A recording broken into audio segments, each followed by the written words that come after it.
Hello and welcome to episode 74 of In PS We Trust, a PlayStation podcast. My name's Davey and joined with me as always is the fine wine himself, Mr. Philip Hoy. Let me talk to you. Yeah! And some say he's pretty fly for a white guy, Spencer Davis. How the hell are you? I'm good, Shagger. How are we, boys? We all in a good mood for a podcast tonight? I got that fever. That podcasting fever, and I'm running red hot, baby. I'm ready to dive straight in. And speaking of diving in, we got a stacked show for you guys today. Today, we are going to be talking through all the usual stuff that we do through this winding, trailblazing session of PlayStation knowledge that we're going to lay it down at your feet. First off, we're going to run through what we've been playing, then go into the quick news, and we got a stack of news to go through, including our review of Gamescom's opening night live, as well as a load of other stuff and PSVR 2 announcements. Then we're going to take it into a listener question as submitted by a listener of the show. And remember, if you want to submit your questions, you can do it at pswetrust@gmail.com or reach out to us on the socials. Links are all in the description. And finally, after that gargantuan effort of PlayStation knowledge, we're then going to move into the topics. So we're going to do two separate topics for you. The first of which is going to be talking through Sony's new acquisition, as well as talking through all the new hardware announcements that came out this week. And then, to end the show, we got special guest Carla984 coming in hot from Twitter to talk all about the wonderful world of trophies. But guys, before we get to any of that, we always start the show off with a question. Now, today's question is brought by one of you guys. Who's laying the question on me? Let's have it. Well, Davey, I thought I'd take the reins on this one. And I've been doing a little bit of research for episode 74 because we had such good ratings on last episode, and I thought I'd keep the hype moving on and thought I'd give you a stellar question. So I've delved into the pits of Reddit to find the world's best hypothetical question out there. And the one that Reddit came back to me with, and it was 8 years old, and it had the highest amount of upvotes. And the question is, because we're going to steal it, okay? I'll borrow it. Borrow it. We're totally stealing it. The question is, how many ducks would it take to kill a fully grown rhino? Now, that's the question. There's a slight caveat to this, okay? Oh, okay. And the little bit of information that I'm going to give you is that the ducks have the normal level of duck intelligence, but they're really pissed off at the rhino, okay? And they will not run away even if the rhino kills a few, okay? So that's the parameters that I've given you that you need to work with, okay? So if you've already thought about this one, because I only give you a snippet of this in the doc, and I know your mind, you've been thinking about this one for the last 4, 5, 6 hours that it's been in the doc, but now I might have changed it a little bit with those rules, right?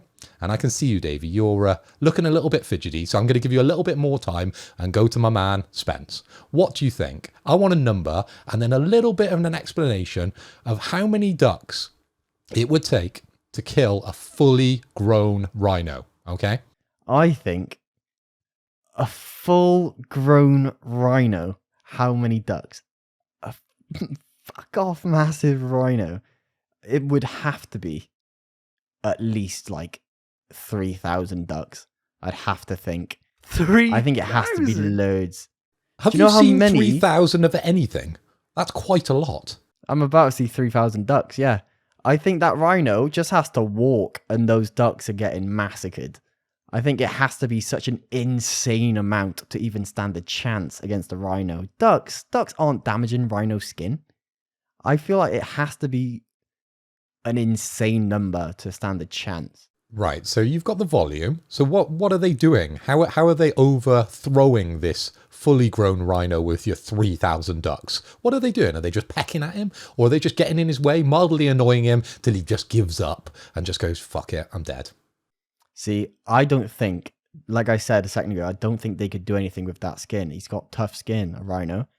So with 3,000 of them, only one needs to survive to win. So I think they're all going to tire him out whilst he's massacring all of them just by stepping on them. Eventually he'll get tired. And when he lies down to rest, that final duck straight in the eyes. little beak straight in the eye, rip his eyeball out, look, and then straight to the brain, and they could yank his brain out through his eye hole or something. But that final duck would win it for that duck army, and I think that's the way it would go. But it has to be 3,000 ducks, otherwise the rhino just wins. I mean, I don't know what the bite strength is of a duck, but I know that they hurt when they peck, right, with their bill. It's not a nice thing. It's not a nice thing. I've had moments where I've been too close to a duck before, down in Cwmbran Boating Lake, and they don't mess around. These ducks don't fuck around. They will go for you, right? And obviously, we're not talking about the super duck in terms of the goose, which really will fuck you up. And even elephants are scared of geese. They will not mess with the goose. 3,000 ducks is overkill. 3,000 ducks would make mincemeat of a rhino. You know, I don't care how much armor you got. 3,000 angry ducks. You could change worlds with 3,000 hungry ducks, bro. I'm telling you now, you drop them in a conflict zone and they're angry, they're not going to quit. And ducks, they don't mess around. They don't mess around. But I think you've overlooked something crucial for this. I hope you don't mind me jumping in here, Phil. No, go ahead. Be my guest. You were second to answer this one before I give you the actual answer. And of course, there's no actual real answer because we haven't proven this in any way. So we're going to put it up to the listeners, actually, a vote on Twitter. So after this episode goes out, we're going to put it out to see who had the best explanation. And whoever had the worst explanation and whoever's rated lowest by our listeners gets a shot in the dock for episode 80. So make this one good, Davey. There's jeopardy on the line with this question. Okay, here we go. So when I first saw this question, I was thinking about two things, right? So I'm going to give you both examples now. Obviously, I know the first one now cannot be used because of your rules. I was thinking, if these ducks had human intelligence, how many ducks would it take? And the answer is 3. 3 ducks. One has got to be prepared to lay down his life. So that first duck's plan is to get the attention of the rhino. The other 2 ducks work as a pair. Ducks can fly, Spence. Don't know if you realise this. And they can fly up to the eyes and both go either side and double drill attack straight in.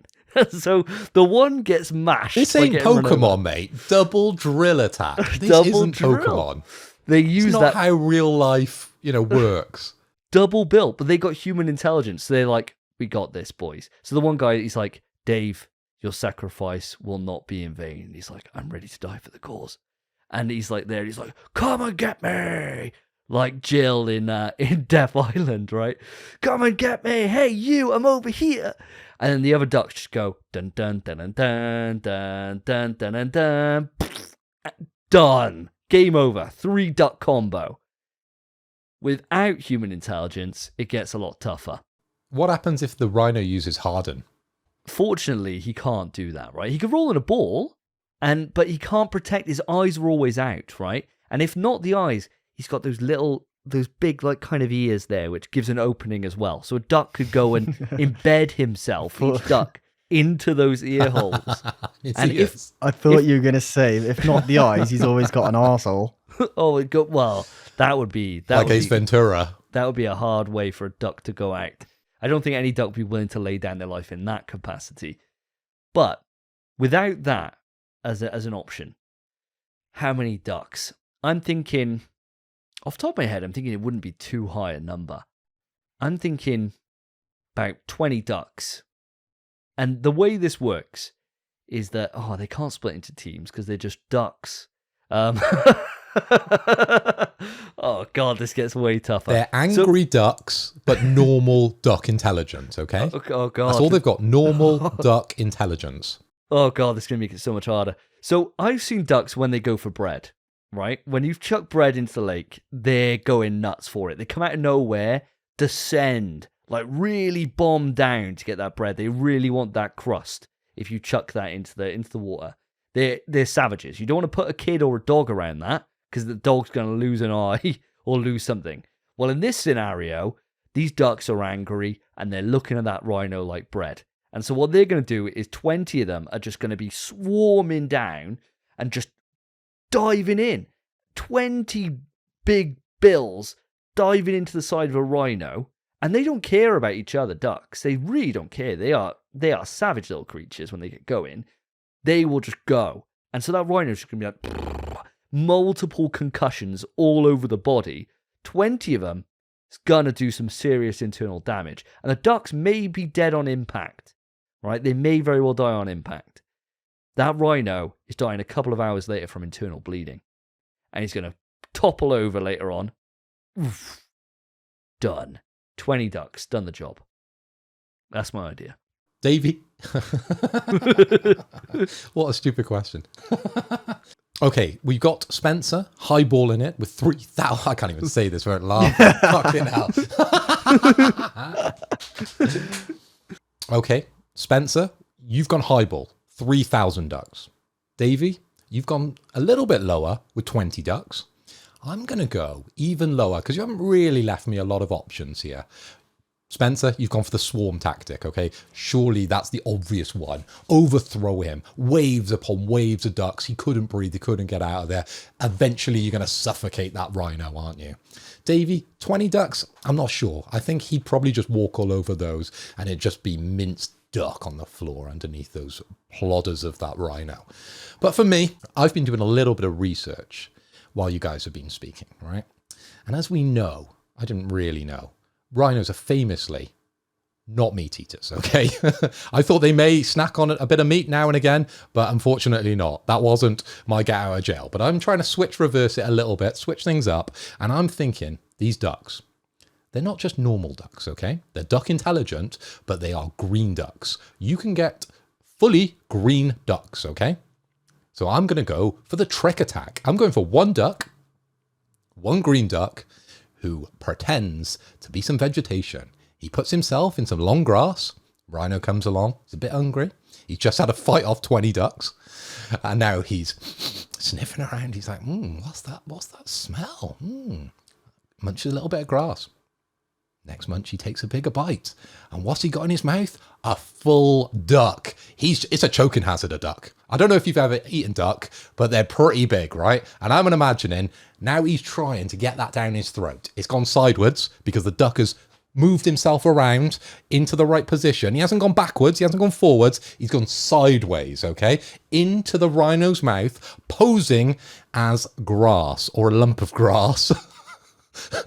Because he's a green duck, of course. He's got confused. His eyes aren't great. Famously, rhino eyes aren't amazing. And he's trying to choke that duck down his throat and he suffocates. So my idea here is that it's one duck. That's what I'm going to put to you, listeners and viewers. My vote here is one duck is going to kill one rhino, but he has to be a green duck, and they are an American breed of domestic duck, and I cannot pronounce the name of this duck that I've just Googled, but it's a fully green duck. Okay, I got two issues with this. One, you said duck intelligence, right? Is a duck smart enough to, one, camouflage itself inside the grass, awaiting this rhino, and then when in the mouth, position itself so that it would perfectly choke this said rhino? I don't think they're that smart. But the bigger issue I have, which might be a crazy thing that you guys might find insane, if this duck is a lone duck, typically they're in families and stuff, right? This duck's alone, so it's probably never had a family. It was probably the ugly duckling. Bitch doesn't even know he's green. He can't see. How does he know to blend in with the grass? He's probably in a pond. Well done, Spence. Well done, Spence. You've picked something out there. He's the ugly duckling because he's so damn green. He's been confused all his life for a lump of grass. People have been going, oh, he's grassy. That was it. Growing up in school, they thought his arse was grass, okay? So now his arse actually was grass while it went into that rhino's mouth. And we're working with a little bit of, chance and possibility here. I'm rolling the dice on this one, and I'm hoping he goes in sideways. It wasn't the duck's choice. I'll take that back. He's duck intelligence. We didn't know which way he was going in. I'm rolling the dice. It's gone in sideways, and that rhino, he just can't get enough air in then, and he's choking that duck down, and he ends up dying. That's how it's going to happen. Ugly duckling, green ugly duckling. Well, I mean, I'm following up on Spence's point here. A duck is a prey animal. An absolute prey animal. It has no idea what to do. to camouflage itself and pounce. And like you're saying, this duckling, this green duckling, he's mistaken for grass, right? Rhinos have a pretty good sense of smell. I think he'd know there's a duck there. I think he'd know. And Wait. No, we've said forgot, he's mate. the ugly duckling. Remember in school, ugly kids always smelt. So did. he just smells like grass, man. He's just going down. All right, yeah, all right, okay, all right, fair enough. You've justified that enough for me. I'm going to suspend logic, and yes, okay. I guess it makes sense now. What? So my one duck doesn't make sense, but Spencer's 2,000, 3,000 ducks make sense. I think 3,000 is overkill. Oh, overkill. 3,000 will definitely kill a rhino. Yeah, well, that poor rhino just get munched. Rhino's getting back. He's getting fucked up. Yeah, he'll take out the first 15. The other 5 do it, and then he's got another 2,980 odd coming after him just to clean off the Quick bones. but incorrect maths. Is that not? Is that not right? I thought it was. Anyway, let's move this on because this could go into the realms of obscurity. I know we've already touched that. But as I said, we're going to put this out to a Twitter vote. Listeners, viewers, please go on to our Twitter. It's at MPS We Trust over on Twitter, or X, as we're now calling it, and give us your votes. The one with the least votes will have a shot in the dock for episode 70. Now let's move this on to what we've been playing. This time on NPS We Trust. What have the boys been playing? So, guys, it's been 2 weeks since the last podcast episode, and I'm desperate to know what you've been up to in that time. Philip Boy, coming across to you first. What have you been playing? Well, Davey, I'm really glad you asked, because I've actually been playing a game, even though my last 2 weeks have been super mad crazy. I've been on my travels again with work and for pleasure, and I haven't had that much time to actually play any games, which is a criminal on a PlayStation podcast, because you ask me every 2 weeks what I've been playing, and I hate those days where I come to you guys and go, oh, I've got nothing. I'm a busy guy. But this time, I managed to play an hour of a little-known game called Armoured Core 6, Fires of Rubicon. And I always believe you should say that in that way, because that's the way I read it in my mind. Whenever I see it written, all I can hear is the words Fire of Rubicon, really, really loud and expressed in that manner. But guys, this is a game I've been looking forward to for quite some time. Anyone that's listened to the podcast before or follows me on Twitter knows that I'm a massive fan of any type of robot fighting games or mechs or Gundams, and it gets me excited. It gets my juices flowing. And I've been on Twitter all day because I knew it was coming today. I ordered it from Amazon and I was watching him tick, tick, tick all the way through the day, getting closer and closer to my house. And while I was in work, I was looking through Twitter and I was looking at all the different mech designs that people had been coming up with, which were absolutely incredible. Well, I saw some Gundams. I even saw an Optimus Prime, some Evangelion. I even seen one for you, Davey. I saw a Grey Fox version of an Armoured Core or an AC, which was pretty sweet. And then, of course, there was someone who, Jesus Christ, I don't know where they come up with this, but this was the most strange creation that I'd seen. It was a little bit sus, if you get me. They'd basically got a bunch of Among Us characters and populated the whole of the Armoured Core with these graphics, and it looked a little strange, looked a little sus, that one. But yes, there is a lot of customization that goes on in this game, and I couldn't wait to get my hands on it. And at 3:30, it came through my letterbox. I rushed downstairs, popped it in the PlayStation, and of course let it install, because it is quite a large game, and I had a couple of hours left of work. But once I'd finished, I managed to spend some time in the game. I've done the first couple of missions that you get to do. I completed one of the first bosses. Actually relatively easy when you get to grips with the movement, the scale, the verticality, and the combat of this game.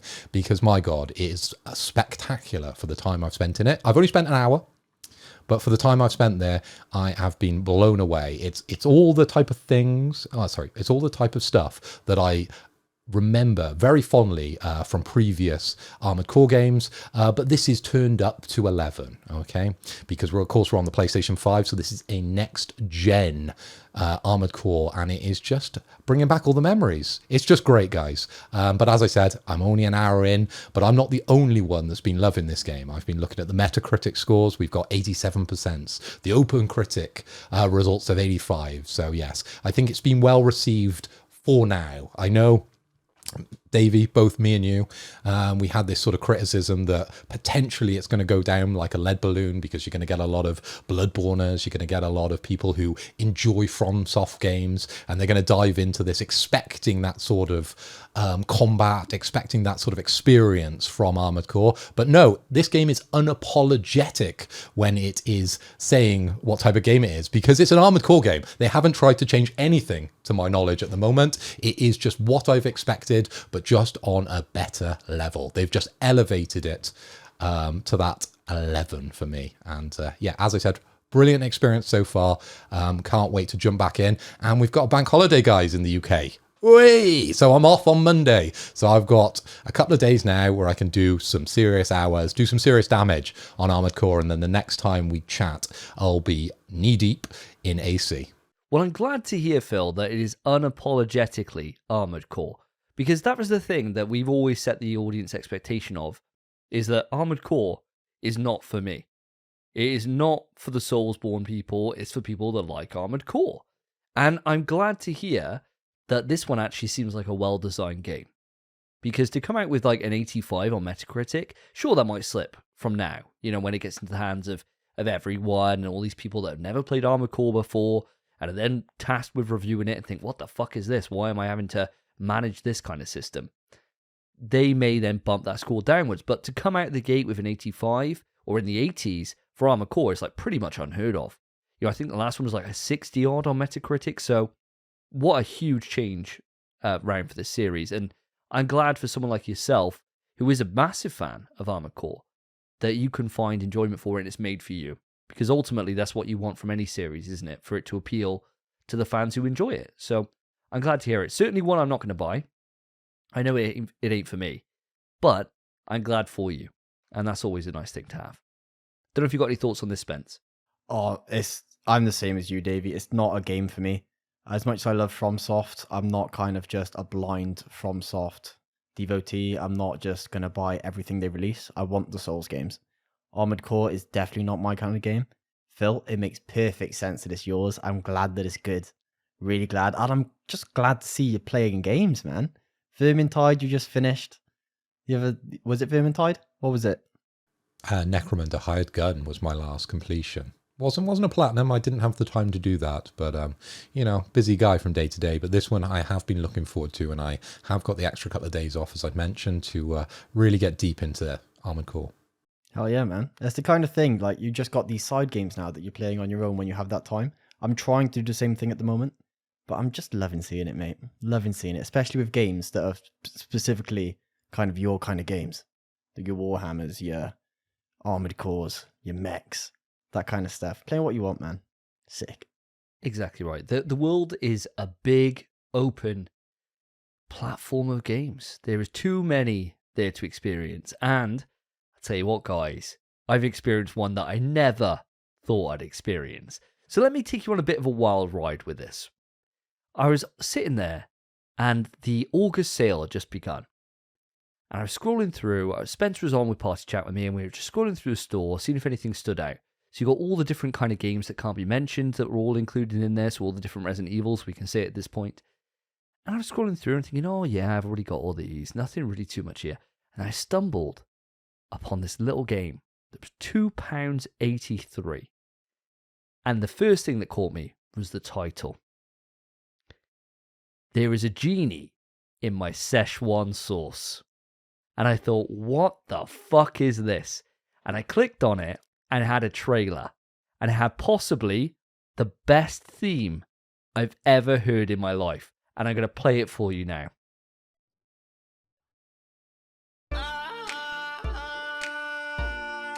Cover my body with your tasty and nasty Szechuan sauce.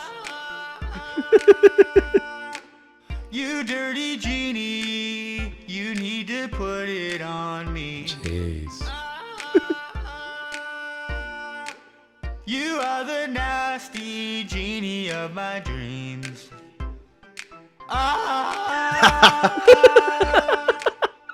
When you fart, it smells like the sauce.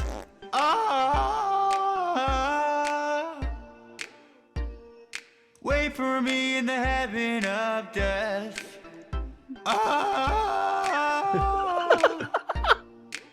You will be Jeez. mine in the heaven of the sauce.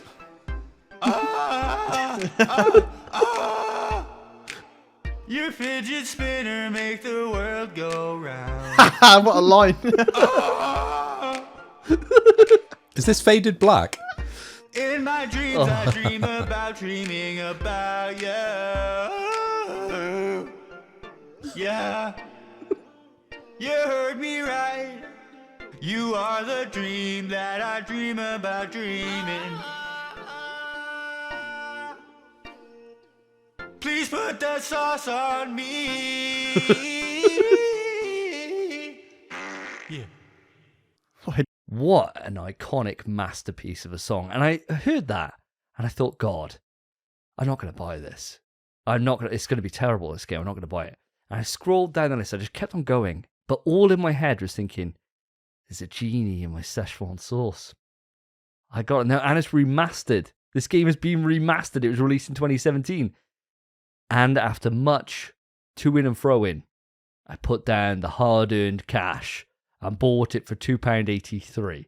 Now, just to set your expectation, this game is like playing a fever dream. It is absolutely wild. So what it is, it's a full FMV game, which means that everything is all just acted by these three guys filmed on a really dodgy camera back in 2017 with awful acting, like the worst acting you've ever seen in your life. And it's like a Telltale game in terms of you pick what happens to the characters. Each playthrough lasts probably about half an hour, 25 minutes, something like that. And there's 4 different endings that you can earn through this game. It's wild. The story, and this is important to reference, they filmed this when the meme culture was all "my name is Jeff.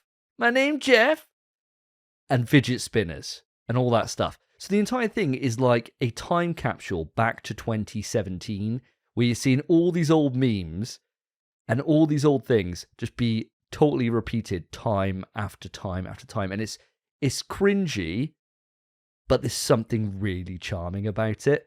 And I finished it, and it, no joke, made me laugh loads throughout it. For the £2.83, I was fucking over the moon with it. It was so shit. It's a shit video game in every single way you could ever classify a video game.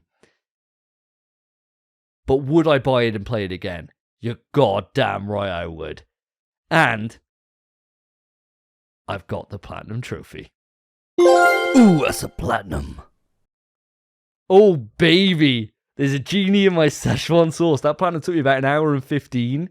And my God, that was a gaming experience like no other. Do you want to wish to be more handsome, to be better looking? You can ask that from the Szechuan sauce genie. And he just says, can't do that, sorry. And you can ask him again. And he says, can't do that. Stop asking me about it. And then you move on to the next thing. You don't really have too much choice, but you got enough there to make this one of the best games. No, it's not. It's not the best game in any way, shape, or form, but it's fun. £2.83. It's an experience, guys. Spence, because I bought this, you then had it added to your collection. Have you experienced There's a Genie in my Szechuan sauce? And if so, what did you think about it? Right. So, I went away to Nottingham last weekend, and whilst I was waiting to be picked up from it, I had some time to kill. So I thought, what's something quick I could play? And I explored Davey's library and stumbled upon There's a Genie in my Szechuan sauce. And so I downloaded it, and I thought, this will probably be quite quick. You said a half hour a playthrough. It's like 8 minutes a playthrough. It's like 8 minutes. It's so fast. It really is. Because I played it, I got some trophies.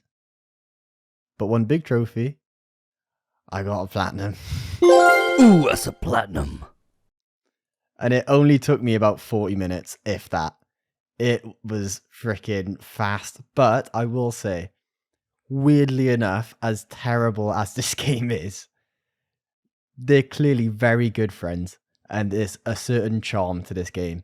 There really is. They've made multiple of them. They're not all Genie and my Szechuan sauce. They're all weird, different, random ideas they've just spun together. And there's ones like my grandmother something or other. But they're all literally the same thing where you called it a Telltale game. There's like 5 choices in the whole game. And the one is just, I wish, because he has a Szechuan sauce, he just wishes for chicken nuggets to dip in his Szechuan sauce. So whilst these poor, terrible JPEGs of chicken nuggets fall in, not even many, like 6, he just goes, my name is Jeff, my name is Jeff, my name is Jeff. Giving away all the crucial details in this one. Spoiler alert for there's a Genie in my Szechuan sauce. Yeah, it's well, there's multiple endings, mate. There's multiple endings. It's it could go any way, but it's not a game. It's an experience, Journey-esque, if you will. Journey-esque. I think £2.83 bargain, and if your mate pays for it and you get it for free, yeah, great time. Would I have bought it myself? No. Would I, upon playing it? No. I'm glad it didn't get my money, because I think this probably took them not long to make. They've probably made actually a surprisingly good amount of money from this, if Davey's buying it. I got a platinum. I'm happy. I'm happy with that game. Would I play it again? I probably would. But would I pay for it? No. Fair enough, mate. Phil, I don't know if you got any thoughts. Does mine and Spence's glowing review of There's a Genie in my Szechuan sauce, does it sell you on the game at all? I'm embarrassed for you both. We've got a professional trophy hunter coming on later in our final topic of the show. And her trophies will put you boys to shame. Because I don't know what the shit you're playing, but Jesus Christ. Give me Armoured Core any day. Give me Necromunda. Give me Warhammer. You can dunk on me being playing the geeky games here, but Jesus Christ, you're spending your time playing a Genie in Szechuan sauce. Let me just say, that theme song alone was worth the £2.83. I'm telling you right now, that is worth £2.83 if I've ever seen it in my life. I've bought worse singles for more. And that's my justification back in the day. But that's not all we've been playing. Spence, we've been on our PSVR 2 escapade. Of course, we're still playing golf.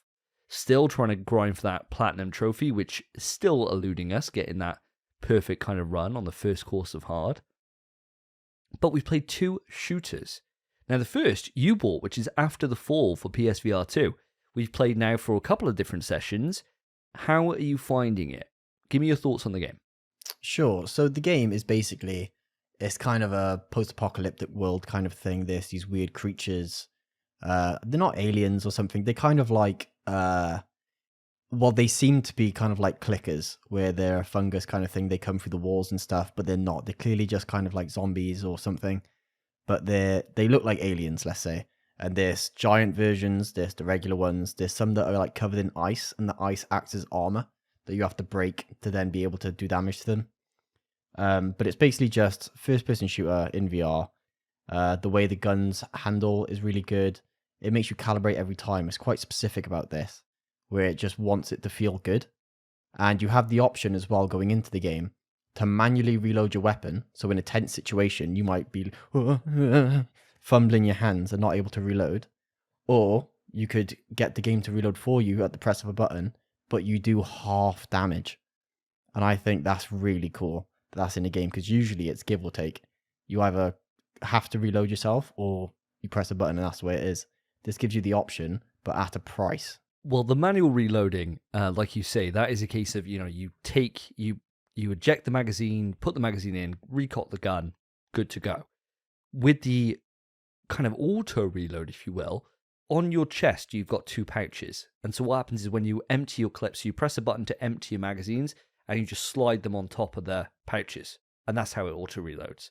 So you still do something, but it's a lot quicker than if you're doing a manual reload, and a lot less kind of interactive alongside that.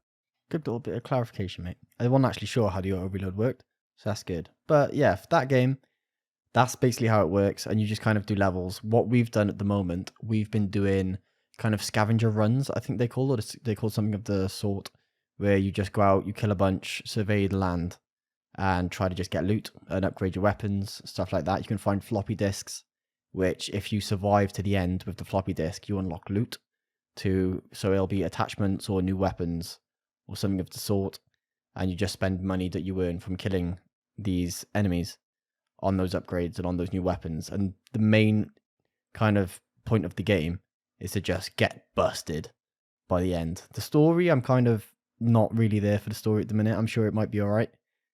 But the whole point, I think, is just to shoot and have fun with your mates whilst you just get stronger together. But so far, it controls really well. I think it's really fun. The multiplayer is really fun. We're yet to find someone who has a mic and doesn't speak Russian. So it's a bit of effort, but we're getting through it. I think we've had 2 sessions, I think, but I'm enjoying it. I think it's a really good game, but I'm not sure how you feel about it, mate. I gotta say, I'm blown away by this game. I'm thinking about it quite often, and I think for me, it's all the little things that I really enjoy. So when you're in VR and you've got a shooter, it plays just like Pavlov, really, in a way, in terms of like how it controls and how it moves and stuff. Very Pavlov reminiscent. If you've played that, you'll be fine adapting to this. It's Left 4 Dead, really, in terms of you've got little areas that you move through and you go into like a safe house, and in there then you got a chance to like restock, to buy things from the little machines, and then you go out together then into the next encounter and move through the environments that way.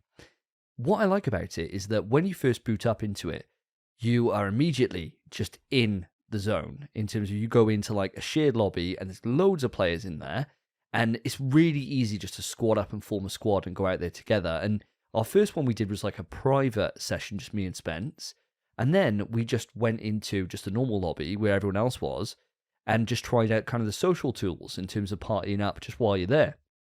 And it was super easy.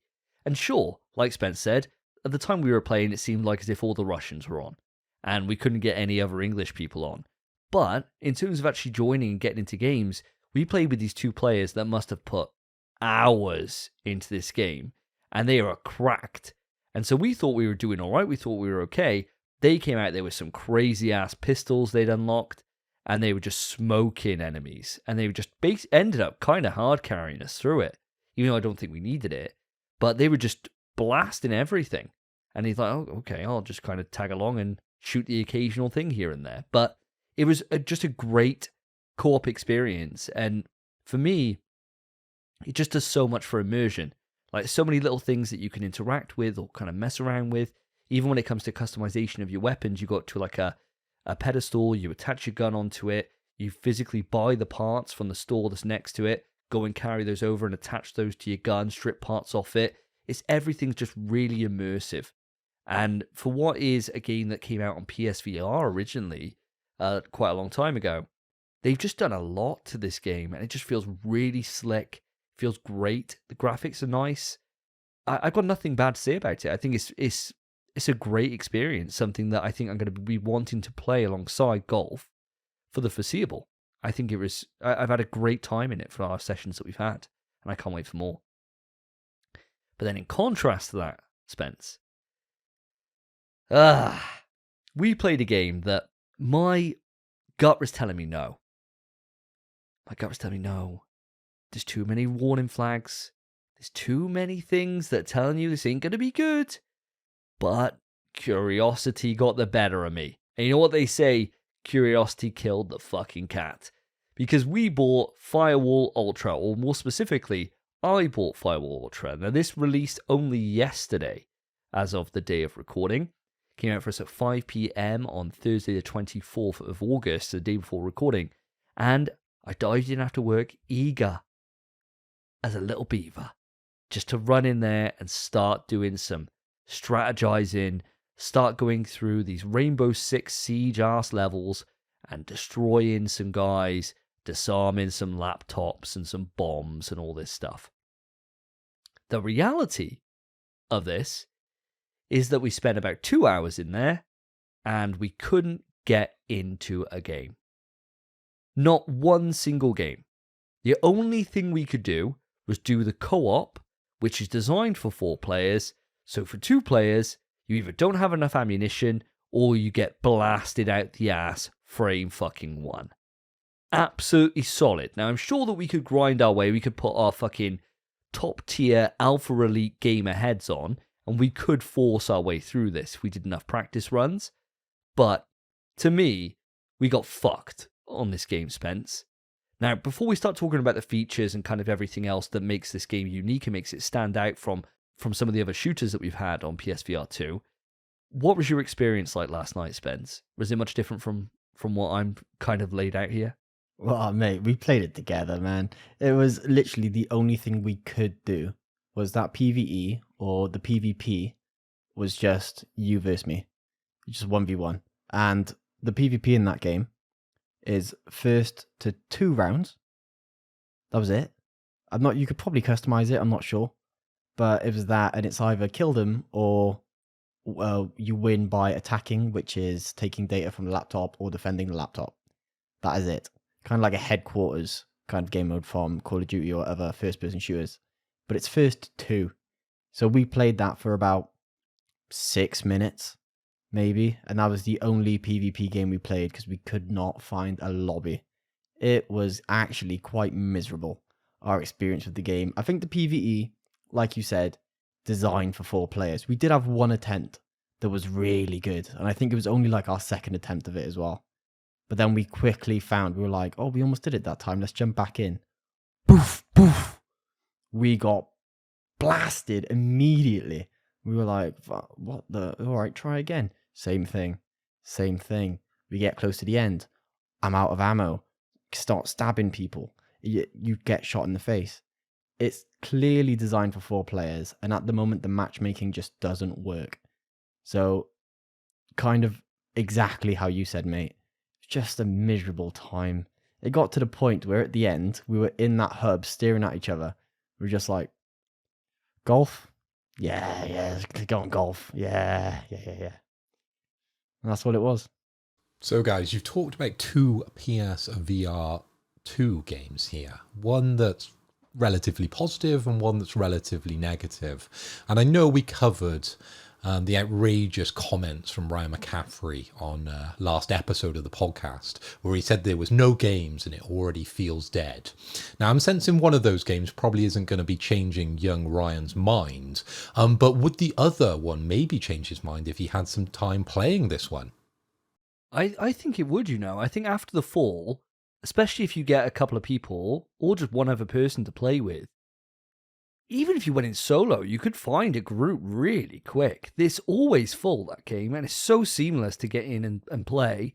There's no waiting around, there's no messing around. You could just do whatever you want. Or if you just want to sit there and wave and teabag each other, you could just do that in the lobby. It doesn't matter. I think that game would. I think that game is one of the standout experiences I've had on PSVR 2 so far. Whereas Firewall, no. Not at this state. And this is important to clarify. Judging by what happened last time with Firewall on PSVR, it took a month to get everything sorted and get it working. And so the hardcore Firewall community are not surprised by this.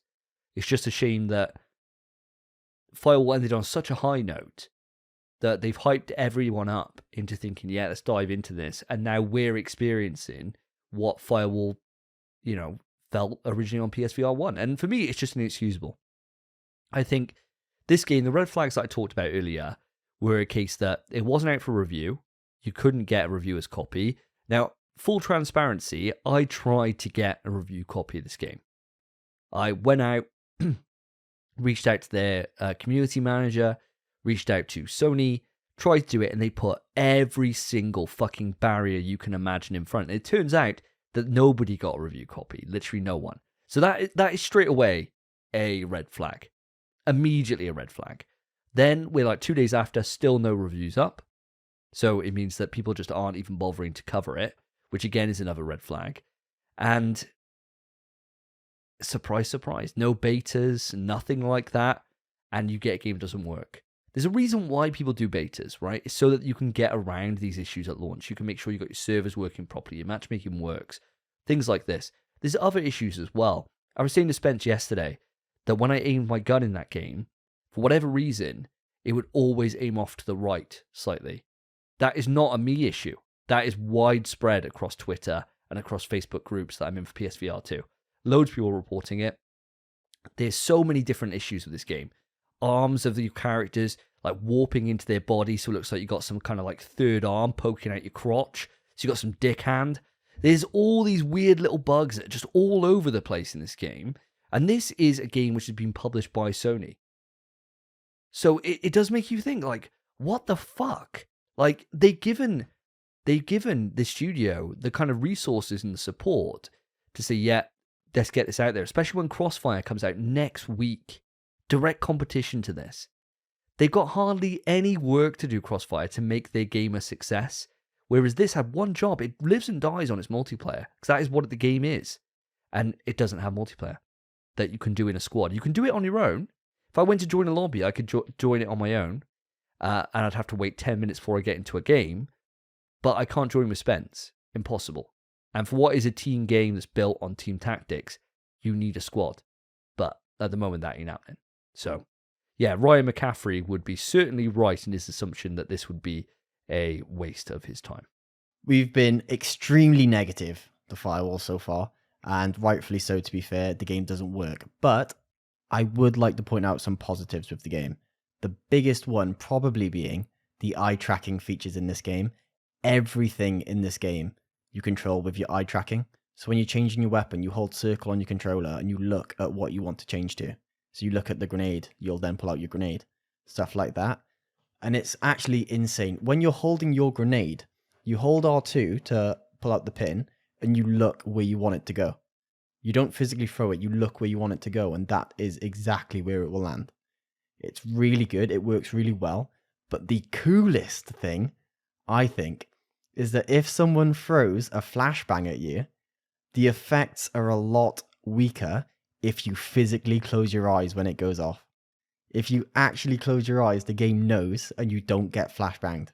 I think that is sick. And when we're in multiplayer, it's going to be such a tactic because people are going to throw flashbangs into a room and it's either you get flashbanged or you shut your eyes. So you're getting shot. But you're just going to have to time that blink perfectly for the flashbang to go off or something. But I think it's going to be awesome when this game works. But as it stands, it just doesn't. And that's true. There are some amazing little features in here. And I got to say, the haptics are excellent. The haptics on the headset, on your head, I'd never really noticed them before, but this is the first game I did. And I thought, wow, they feel great, right? I actually see why this was a feature of this. It is really immersive. The eye rendering is awesome, and the graphics are great. Graphics are some of the best on PSVR 2. I think they're actually really, really nice. The way that you turn lights on or lasers and the way that kind of lights up through the smoke that's being thrown, all that is really nice. But I'm going to lay... It's a bit of a shit sandwich, really. Oh, actually, it's like a double-sided shit with a nice filling. So like a cheese sandwich covered in shit, right? If you will, on this analogy. Because I started off with the shit. Spence giving a nice bit of something in the middle, nice bit of cheddar. And I'm ending with the shit. Because this game feels like it was a console game, which has then been ported to VR badly. And what I mean by that is, you cannot interact with fuck in this game. Nothing is interactable. You go to a door, you think you push the door. No. You go to the door, you look at it, and you hold L1. I want to reload. What do I do? Do I take the magazine out, put a new one in, cock the gun? Pump action shotgun. Perfect gun for VR. Where you're pumping it. No, you don't. You press X, and it would just start, or square, or whatever the fuck it is, and it just starts pumping on its own, or it starts reloading on its own.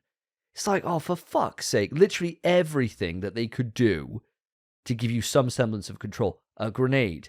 Do I throw it with my arms? No, you fucking look. Is it cool? Yeah, it's cool looking at it. But would I like to have that interactivity in a VR title? Yes, I fucking would. Now, they're saying they're adding these features in it. It would be called Ultra Mode when that eventually comes out. Why the fuck are we waiting for what should be basic features of a VR game now? These are all things that were put into the original Firewall because surprise, surprise, the PSVR was shit. It didn't have enough buttons on it to be able to do all these interactive features. So you had to bind all these things to button presses on the front of the fucking Move controllers. You don't have to do that anymore. Games like After the Fall, Pavlov, they've shown you how to do it. They've shown you how easy it is to do and how cool it is to do. And this game just thinks, nah, fuck that off. Why? People are saying, it's to give everyone a competitive advantage. Why is it fair if I can reload faster? Fucking get good! It's a competitive shooter! If you can't reload faster than someone else, you're fucking shit. You deserve to die. Like, what the fuck? It's not like they say to COD, we're going to make sure that nobody can change their sense settings so that everyone's on a level playing field. No! You change your sense setting. If you want to spin on someone and do a fucking no-scope 360, if you're fucking cracked out the arse, you do a 360 no-scope. Am I going to do that on COD? No. I'm going to play with my normal sense because I'm a fucking chump. That's the way it is. If somebody can reload quicker than me, they deserve to win the fucking fight. And that's on me. That's a fucking skill issue for the user. But this game doesn't do that. And it levels the playing field and in turn reduces the immersion for the player. And I think it's just inexcusable. I think it's a real fucking own blow. And for me, Firewall's just going to sit there now for months until I eventually go back and check if it works. Which is just such a shame. It's 34 quid gone on something that I can't play right now. Just fucking really disappointed. Really, really disappointed. I mean, am I out of line by saying this, Spence? I don't know if you feel any differently from me on this. Mate, I feel exactly the same. The only thing that I'm kind of grateful for is that we currently have too much to play on VR anyway. So it's kind of like we're keen for golf. We've only just started After the Fall. We can sit on Firewall Ultra. Whereas there are people that haven't been playing anything on PSVR 2 because they've been waiting for Firewall Ultra. And for the game to release this way with all these features, it is actually inexcusable. And I completely agree with everything you said in the competitive aspect, where if you're better at the game, you're better at the game. You should win your fights. If you can reload better, you can reload better. What you said about it ruining the immersion of the title completely makes sense. Couldn't agree more. And I didn't really think about it that way. So you've actually kind of changed the way I think about this. So it's quite interesting, but I actually completely agree. And now I'm actually really pissed off that I can't just reload my gun. It makes no sense. It makes no sense. And I'm having the same issue as you. You said your aim slightly to the right. Mine's slightly up from where I'm aiming. It's the game's wonky. I'm hoping they will fix it. That ultra mode when it comes out, it needs to work. And if it works, it'll be a good game. But until then, it's just a miss. You just shouldn't buy it yet. It's not a working game. So with that, I'll leave you guys with a warning. As Spencer said, Firewall Ultra. If you're on the fence, stay away from the fence. Push yourself back away, fuck off to the next junction and run. Because this is a game you do not want to touch right now in its current state. When we eventually get to the point where this game is fixed, we will let you know all about it and how our opinion has changed since day one of playing the game. Now let's move it on to the quick news. Quick news. You have made it through to quick news, and this is the part of the show where we like to, yes, I say we like to challenge each other to impressions. I can see Spencer rolling his eyes because this is his least favourite part of the show because he tends to do not so great at these impressions, but I think you have been getting better. Actually, I was a shot in the dock. Actually, I had 2 shots in the dock of the last episode, so I need to step my game up. But I'm not going to change it completely because I quite liked the way we did it last episode, where we went round the circle, we did impressions, and the other guys had to guess. We didn't give you the impression to do, you just came up with the impression and we guessed what that impression is. But this time round, I want to hear sounds that you would find within a school, college, or university. Okay, so last time we did sounds from the kitchen. I'm going to break that away. So we've got school, college or university, any of the 3, because I know we've all got different levels of education here. I'm not trying to dunk on you guys, but here we go. So coming over to Spence first, I want to hear something from either a school, a college or a university.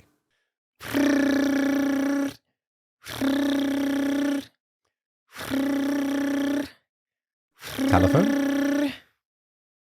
Fire alarm. Fire alarm. It was a fire alarm.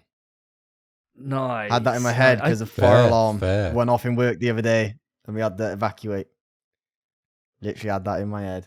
Quick news. Well done, Davey. So, as we've been speaking about kind of our adventures in PSVR 2, we also have a little bit of PSVR 2, and it's only right that I, Spencer, am the one to deliver it to you lot and you listeners. Oh, baby. Bullet Storm, my favorite FPS of all time that I've beaten probably only about 3 or 4 times, not too much. But it is my favorite first-person shooter of all time, is coming to PSVR 2 on December 14th. An announcement. It was announced a while ago, something I never would have expected to see. Bulletstorm I thought was a dead IP.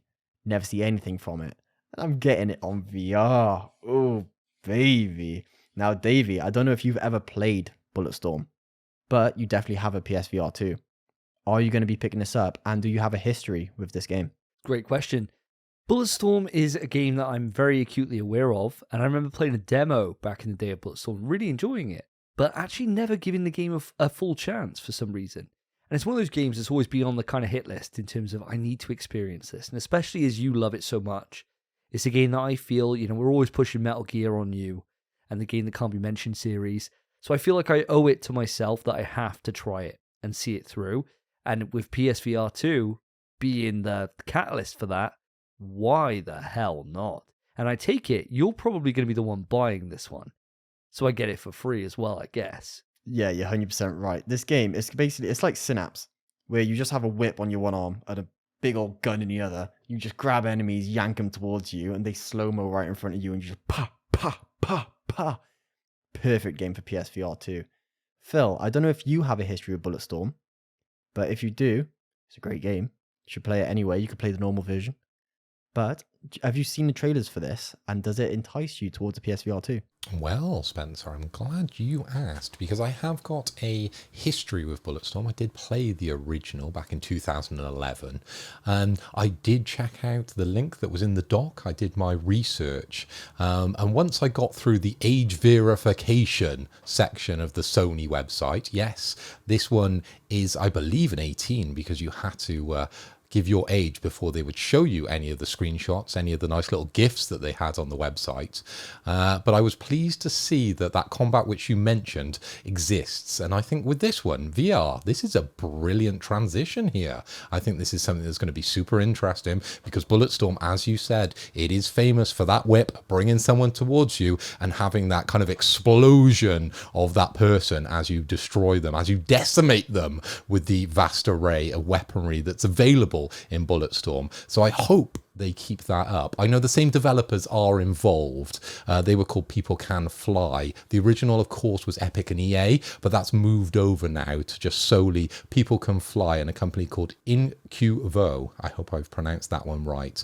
But yeah, interesting proposition. I know it's coming to MetaQuest 2, the MetaQuest Pro, and PSVR 2. So this is an exclusive to the PSVR 2. We are seeing it on a couple of other platforms as well. So hopefully I might get to try this one. I'm definitely up for it. Hell yeah, brother.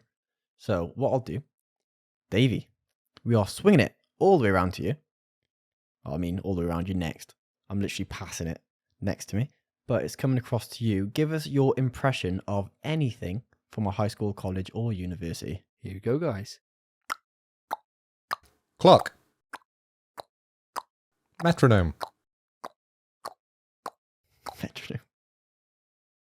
Now you can guess. Clock. Walking? Clock.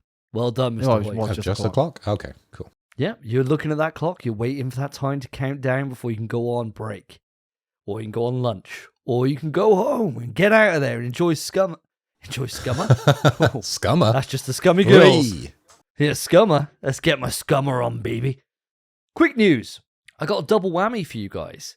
Can you believe it? This is 2 games which have just been recently announced, but they share a tangential link, so I thought it could be cheeky and include it in one piece of quick news. The first one is a little game called Astral Rot. Now, you might be thinking, Astral Rot? God, that sounds like some insane disease that I don't want to catch when I'm going out and enjoying the AstroTurf or something. No, that is not the case. This is done by Abstract Digital, and they are one of the co-developers for one of my favorite games from 2021, Tormented Souls. Now, what this is, it's a classic survival horror with fixed camera angles. You're moving around an environment. It's kind of dynamic survival horror camera angles. Kind of like the game that can't be mentioned, Code Veronica. Kind of more so that way. But my God, it's got one key feature. It's in space, baby. It's in fucking space. And you know how much I love space. This game looks sick. I'm going to have full details for this in the description. If you have not checked this out, if you're into your survival horror, please, please, please, please put this on your watch list. There's a demo that is going to be coming out to the PC, so you can check it out on there. I have reached out to the developers, and they have confirmed it is coming to PlayStation 5. Great fucking news. So looking forward to this. The more information we get on this, the better. But judging from how great Tormented Souls was, it's going to be a day one fucking buy for me. That's for damn sure. Now, to go alongside that news, what better way than to announce Tormented Souls 2, baby? Tormented Souls 2 just got announced at Gamescom. And my God, my fucking God, how sick is this? This game came out in 2021, and I played it for review, got an early copy, and it was like having one of those experiences where you're taken back to your childhood, to your proper youth with the genre, where you don't have any puzzle solutions, it's hard work, it's difficult, and my God, is it rewarding to play. Really excellent, and from what they've shown in the release trailer, which again will be in the description, it just looks like the graphics have been improved. I'm hoping they don't improve the voice acting, because that was its own character in the game itself. It was so bad. It was great. I'm so chuffed to see this actually have a sequel and to see Dual Effect Games come back and to hopefully improve on some of the shortcomings that the original had. My God, I'm chuffed, guys. I'm so fucking hyped by both of these. Does this get you guys interested, as both of you are survival horror heads? Spence, I'm going to come across to you first. Sure, mate. So, yeah, obviously I'm excited. I mean, it gives me a reason to play the original Tormented Souls. I have it. Obviously, you said you got a review copy, but you bought the game anyway because you were looking forward to it so much, and I have your copy of the game that you purchased, and I'm still yet to play it. I really want to, but I'm just yet to do it. This gives me a reason to dive in, so I am super keen for both of these titles. I played the demo for Tormented Souls on PC when they first released that, and I loved it. Puzzle's a bit too hard, but I love the experience anyway, and I'm keen to play the game. I've just not really had that thing to push me to it, and this is that kind of thing, so I'm super excited. Great to hear it, mate, and if it gets you to play the original, why the hell not? That's a great time. Phil, I don't think you ever played Tormented Souls, but does Astral Rot and Tormented Souls 2 kind of get you along the same lines as Spence on this? Mate, when I watched these trailers and these announcements, I couldn't sit still. Astral Rot. What a name for a game. Oh my God. And the intro to this game, it starts the same way my favorite game, or one of my favorite games of all time, starts. It was the Half-Life start to a game. Oh my God, I was excited. It's the game that cannot be mentioned in space, as you mentioned, with the mixture of fixed and third-person camera angles. I was absolutely chomping at the bit for this one, and the end of that trailer ended with something very reminiscent of the Portal cube. So I'm putting it out there, these developers are big Half-Life Portal fans, because I'm seeing a couple of references here and there. It did look like he was reaching out and there was some sort of cube that he was picking up to solve some sort of puzzle. So Astral Rot 100%. The movement, it did look a little awkward in parts, if I'm going to say that, if that was my only criticism with this one, but definitely the setting, definitely the references that were in there that I was picking up. Maybe I'm making these ones up because I'm trying to force them in there, but look for yourselves, viewers, on that one and let me know.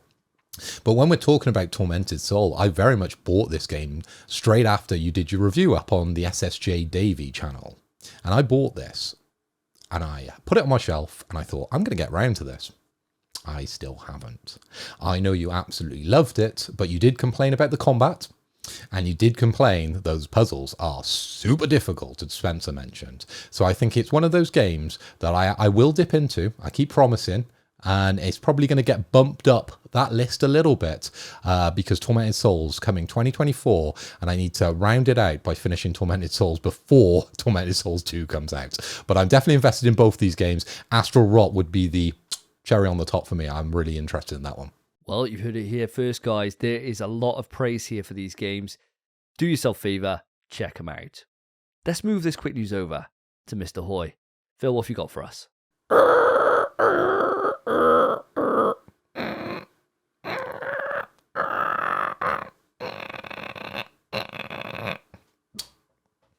Chalk on a blackboard? Correct. Chalk on a blackboard. Quick news. Okay, guys. So this quick news is quite big news, but we don't have a lot of detail on this one. So the Snitch, the incredibly reliable leaker of game news, announced their retirement a long time ago, didn't they? And they've been dropping a little bit of information here, a little bit of information here, and they're still going. But they've returned once again to Twitter to make yet another leak. So do we believe them? No, we don't, because they're there and they're leaking information. And generally, the hit rate here for this guy is pretty positive. Now, this leak concerns the God of War, and he's saying, or she's saying, that we're getting DLC, boys. That is the news. Project God of War, Ragnarok DLC is on its way. Here we go. Now, are we hyped? I'm coming over to Spencer. Okay, so it really depends, because all I've seen on X, it's Twitter, all I've seen on Twitter is people saying they want this to be a Miles Morales to Spider-Man. So they want an Atreus story to God of War, where it's kind of its own game, but short form compared to the original, and based on that side character. If this is true, I don't think it's that.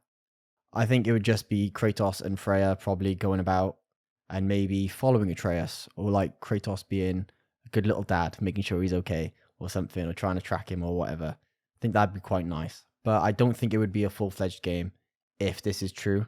Do I think this is true? I want it to be true, but I don't think it is. Just because the original didn't get any. And it doesn't make sense for Ragnarok to really get any because it ended in such a lovely place. But I can kind of see what they could do. And I'd love for them to do it because I adore Ragnarok. But I'd rather a new God of War, I think. Okay, Spencer's very much a negative Nelly on this one. But there has been reports, Spencer, just to fill you in, that they have been hiring combat designers with knowledge of God of War Ragnarok since the release. So they're definitely working on something there, aren't they? Because they're bolstering their resources there for something big. Now, Davey, how do you think they're going to handle it? Now, I'm a massive God of War fan. And I got to say, God of War have milked this IP before, where they've reused assets, they've reused stuff like that. Happens all over the place back in the PS2, or mainly like the PSP generation, really, was when it happened. Do I think this is true? Yes, I 100% think it's true. Here's where I think slightly differently to Spence. So the way God of War Ragnarok ended, I'm not going to spoil anything here, is that one of the key characters went off on a mission on their own, and another key character was left in the same environment where you left them. We're playing as Kratos, boys. We're knocking about in Midgard. We're doing all the other stuff in the realms because you've got to do a lot of cleaning up. There's a lot of stuff that's happened at the end of whatever happened in that game. My God, this is hard not to spoil this, right? There's a lot to do. And what I think is going to happen and what this is going to do is it's going to set up the next location we go to for the next God of War. Because what happens is you're getting towards the end of it. All of a sudden you get some kind of message come through. The other character who's gone off is in trouble. And you need to go there and sort them out. And it sets out the next game with you going on there to go and save that character. Oh my God, I'm sorry, guys. For those that have played God of War, I hope you follow along what I'm saying here. But I don't want to spoil Ragnarok for anybody because it is the best game on the PlayStation 5. So I don't want to ruin that for anybody, okay? that is my theory with this. I can see it being true. I can see them waiting until either the end of the generation. Obviously, Sony Santa Monica is a really big studio. They got a lot of resources. There's no reason why, if you've got the world already created, there's so much you could do with that, with adding stuff into it, without having to create a brand new map, without having to go too crazy with it. Just be able to expand on some of the areas that we didn't get to visit in like Vasselheim and all these different places. Expand all that out without having to do too much work. And then the main bulk of the team can continue on grinding up the next God of War to either release at the end of this generation or at the start of the next generation, depending on how big they want to go with it. But this gets me really excited. And I think if Horizon can do it and they can have a really good campaign come out for Burning Shores, even if it didn't exactly change too much from the gameplay department to its own detriment, God of War doesn't have to change fuck. It's already like perfect on a gameplay experience. So just give me more story with that and give me more reason to play that fucking game. Because my God, that game is an absolute masterpiece. And yes, I want it. An absolutely glowing endorsement of the DLC. But as long as it doesn't have a detrimental effect, I think, on the future of God of War, as you said, Davey, I think it's going to be a positive thing for everybody. But listeners, viewers, let us know in the comments of the YouTube video, or of course over on our socials. We'd love to hear what you guys have to say on God of War Ragnarok DLC. Is it happening? Right, let's throw it back round with the quick news. Spence, I'm going to come back round for your second impression.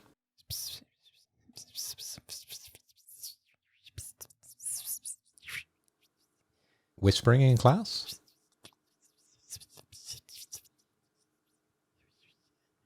Chinese whispers? She definitely does. She's drug it. Drug it. Whispering.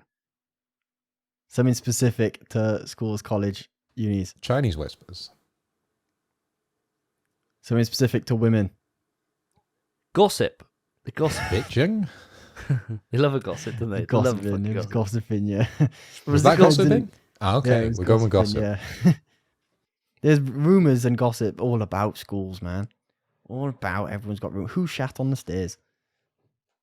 That's what happened to It's my not a school. rumour. Someone shat on the stairs. No way. Rumor has it. But no one knew who did it. No one knew who did it. So then it was rumours like, oh, I bet it was him. Was That's it the you? way it went. It wasn't me. I got IBS, but it wasn't me. I had a card so I could get to the bathroom if I needed to. Quick Making that one time news. shit on the stairs. Everyone was in class. No one would ever know. They'll never know it was me. Quick news. So, it's been a while It's been a while.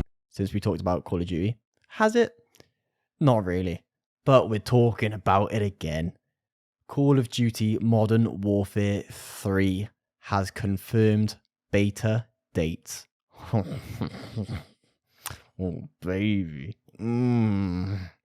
So, basically what we have is 2 weekends. So what we have is we have an early access beta for PlayStation, which is October 6th and 7th. And then the open beta on PlayStation being October 8th to the 10th. So if you pre-ordered the game, you've got an open beta from the 6th all the way to the 10th. Lovely. And then the week after, not even the week after, it's like immediately after, the 12th to the 13th, you get early access if you pre-order the game on Xbox and PC, but the PlayStation has open access. Everyone on PlayStation gets to play it. And on October 14th to the 16th, everyone has open access. So a little bit confusing, but basically you want to be on PlayStation. That's how it goes. It's a Call of Duty beta for now. Give it a few years, it'll be different. But for now, we're sitting pretty. But, lads, Call of Duty Modern Warfare 3, baby. Now, Phil, I'm going to come across to you.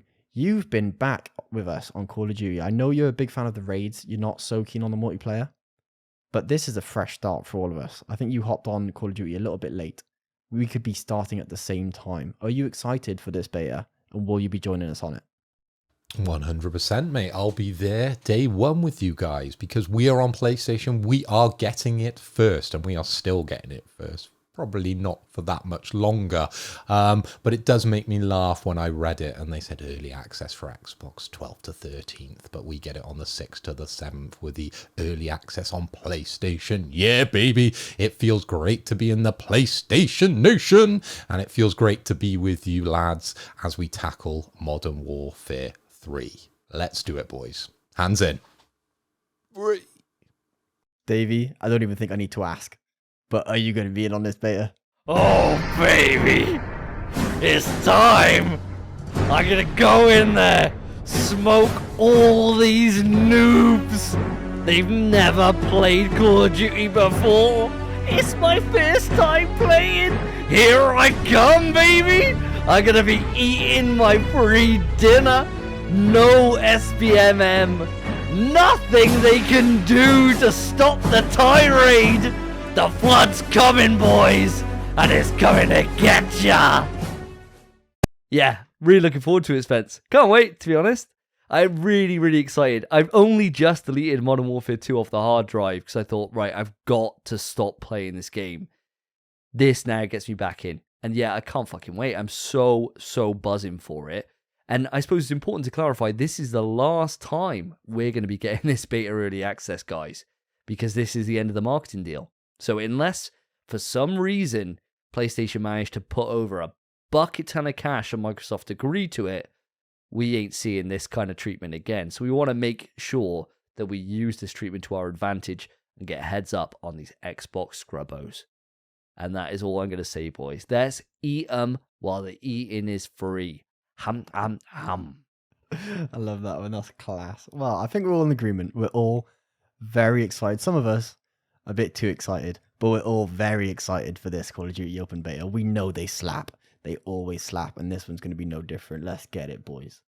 But that's Call of Duty done. No more Call of Duty today. Done. Maybe, well, next episode we probably will again, but we'll try not to, listeners. We'll try not to. We're going to pass it round. Davey, coming back to yourself.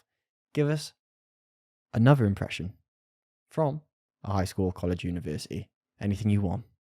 Oh, this should be very specific, this. I'll even do a physical impression to help.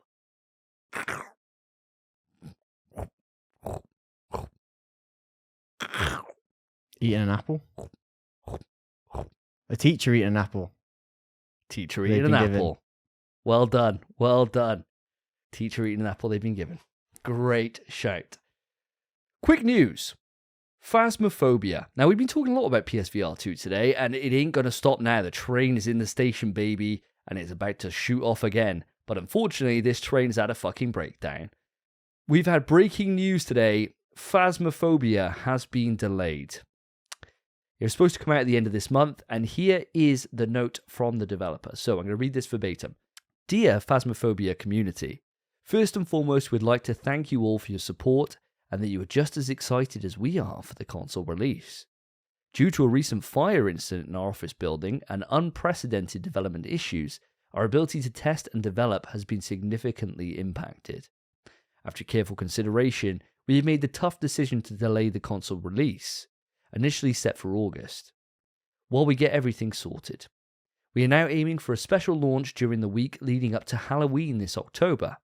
This gives us the needed time to perfect and fine-tune everything. Your patience and understanding mean everything to us, and we can't wait to bring Phasmophobia to consoles. The Phasmophobia development team. Guys, sad news, especially when you've had like a disaster which is totally thrown off your development schedule.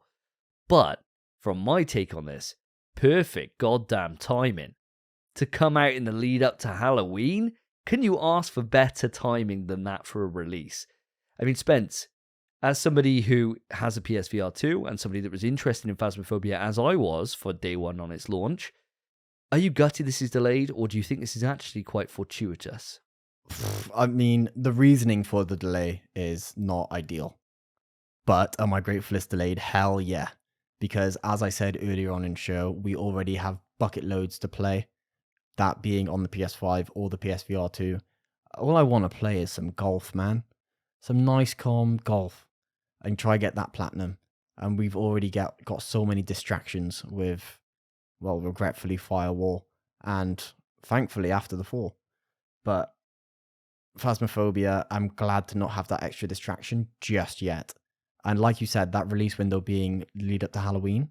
Halloween's going to be spooky.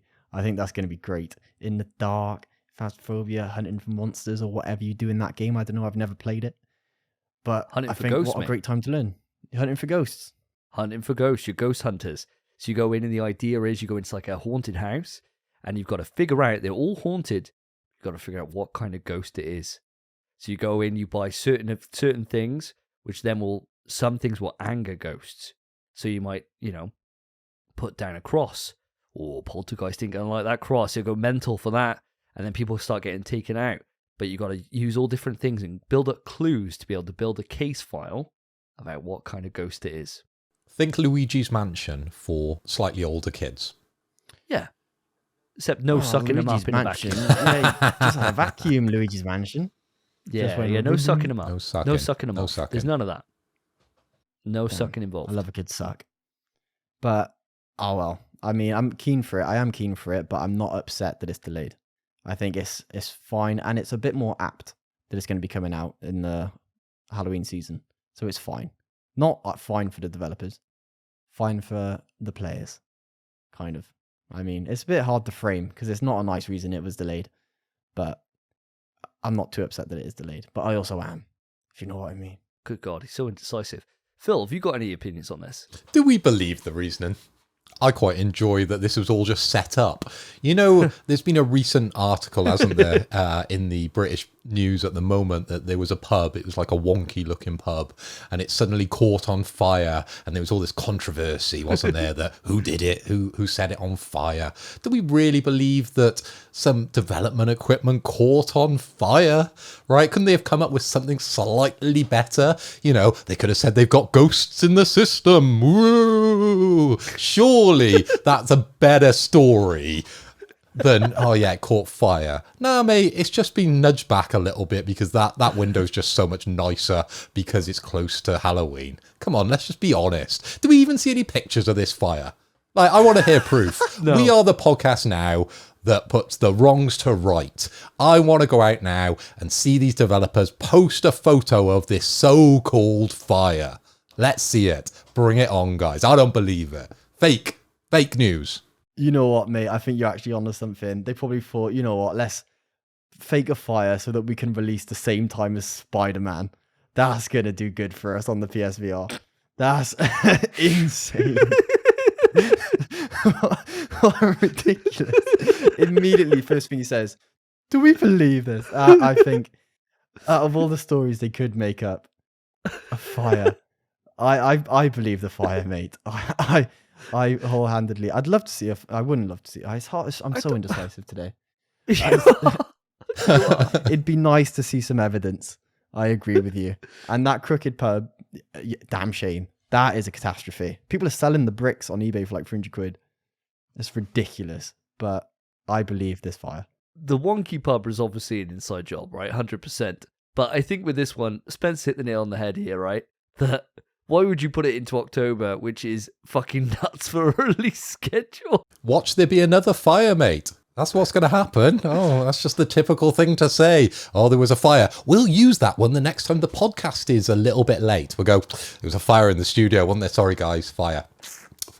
Causes massive delays on computers, fires. Oh, dear God. Actually, mate, look behind you. There is literally a fire behind you on your TV. The other way, doofus. Come on. Oh, yeah. Jesus Christ. There wasn't a real fire behind you. I wasn't going to go, you look behind him. No, there's a fire on your TV. You're this persuasive. I totally believed you. I thought, my God, my LED lights are on fire somehow. Your acting was so good. Honestly, get a job in Tormented Souls 2, mate. You could elevate that game beyond. You had no idea how much better it would be with that kind of level of acting. You're wasted in your job right now. Totally wasted. Well, with that piece of news, Phil, I think you got the final piece to round out, don't you? Zip. Taking a piss. Taking a piss. Going wee wee. I am taking a piss, but what am I doing? in the urinal. You're doing that start. You're writing in your piss. Correct. I'm writing my name in my piss. That's what people did in school, wasn't it? You go to the toilet and you decide to write your name. There we go. Correct, Davey. You've never done that, Spence? I've never done that. I destroy the poo, but I never write my own name. Writing your name in poo is a little bit different, right? That's insane. Writing your name in poo. That is literally insane. But in piss, people just do that all the time, surely. Spence, your story of shitting on the stairs is just escalating. So you shit on the stairs and you wrote your name in poo. And that's why everyone's like, if Spencer, he wrote his name on the fucking stairs, is shit. I said I destroyed the poo. If you go to pee in a cubicle and there's poo in the toilet, where are you aiming? Flush the toilet first, you fucking minger. What are you doing? You Pissing on destroyed the it. shit? Flashback. No. Bro, No. if there's skiddies stuck on the toilet, you're splashing that off with your pee. Flush, bro. And then That is what I'll way do more is- common than writing your name. Oh, Let's put it up no, as a it's Twitter not, vote. mate. Do it. Make it a poll. No, I'll move this on quickly. Quick news. Okay, breaking news. Ubisoft today has announced the signing of an agreement. Here we go. Put the numbers up on the screen, which will allow Ubisoft's cloud streaming the rights to games like Call of Duty and many, many more come into effect upon the completion of Microsoft's acquisition of Activision Blizzard. Now, guys, it's a bit of a strange one, this one, isn't it? Where you've got Ubisoft Plus, multiple access, or multi-access, they call it, their service. Quite confusing. And you get your favourite Ubisoft games, couldn't name one, and you get to stream all the Activision Blizzard games as well. Who's in for this? Who's excited? Spencer, you've got a big smile on your face. Let me hear it. Are you excited for this breaking news? I was smiling because you said you couldn't name a Ubi game, mate. And honestly, I'm right there with you, brother. I don't care. Ubisoft, man, they do what they want. No one's playing Just Dance anymore. I mean, cloud streaming rights to games like Call of Duty. Ooh, streaming Call of Duty, cloud streaming Call of Duty. For the campaign, even then, I wouldn't even cloud stream the campaign because you still need to be decent, especially playing on veteran. You need to be better than if you're playing online. Jesus, this is ridiculous. Cloud streaming Call of Duty. No. I'm not on board with this at all, and I think it's silly to even suggest it. Yeah, it's a bit of a strange one, isn't it? It's strange how this has come about, you know. Maybe this is one that we need to do a little bit more digging for the next episode, but it is a very curious one, Davey. You know, you've got your thinking face on. Let me hear it. Well, this is obvious why this has come about. This is to get around the EU regulations. So with the Activision deal, the EU originally put up issues around cloud streaming, which is what the UK have been very opposed against, about how their cloud technology is going to be used, how they thought that Microsoft and Activision Blizzard would have like a hold on the market when it comes to the new cloud infrastructure. This is a way to get around that. They got 15 years to hand it off to someone else who's not a player in this space, or is a player in this space. You know, you can get Ubisoft Plus on Xbox and on PlayStation as well.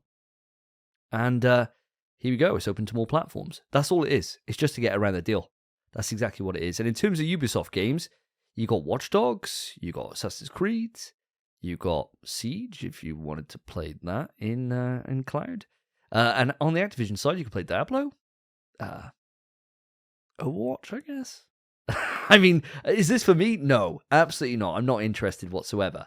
But the reason for it is clear as day. It's just to get around regulators so they can try and get this deal closed everywhere, because the UK still has not agreed to it, and they're trying to sweeten that deal and get it done. So that's exactly what this is for. So I'm sure Activision didn't want to, or more specifically, Microsoft did not want to make this deal, but they know it's a very small contingent of their revenue, and it's something that's going to be a growth sector over the next 15 years. So if you can let Ubisoft do all the groundwork and build up that kind of cloud infrastructure, and then whoop-de-doo, the license comes back to them, what the fuck is anyone going to do? Anyone who's reliant on cloud is going to go over to there. So it's a really smart play from Microsoft on this, and I got to tip the hat to them. I think this is a great way to get around all the stopping blocks that are there at the moment with the regulators.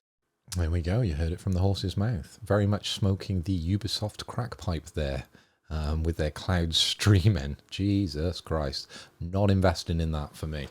Right, guys, that brings us to the end. We've had a fire alarm and the Gossip Girls from Spencer. Davey has given us his best clock impression. Yes, I said clock. And he's been giving a teacher an apple. I have done chalk down a chalkboard, writing some disgusting things in the urinal. And the scores on the board, Miss Ford. Spencer, you've got the single point. I've got the single point. Davey, you are miles ahead today with 4 points. So congratulations, you are the winner. Spencer and myself are absolute losers. We are joint losers. So we both get a shot in the dock for the big quiz. Well, just before we dive into the topics, we got a little bit that I just want to cover, a little tiny thing that happened this past week. And of course, it was Gamescom. Now, guys, I'm going to be totally honest here. I haven't even seen it. I heard the announcements that were there. I thought, I'm not really going to waste my time on watching it. I know, bad of me. Guys, is this worth my time to watch? Now, I want to hear a 5-word review on Gamescom before we open it up into the games that did impress you, if there were any. Spence, let's hear your 5-word review. Right.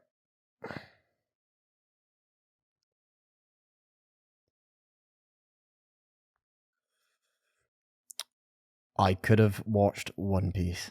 Oh, scathing. Philip Boy?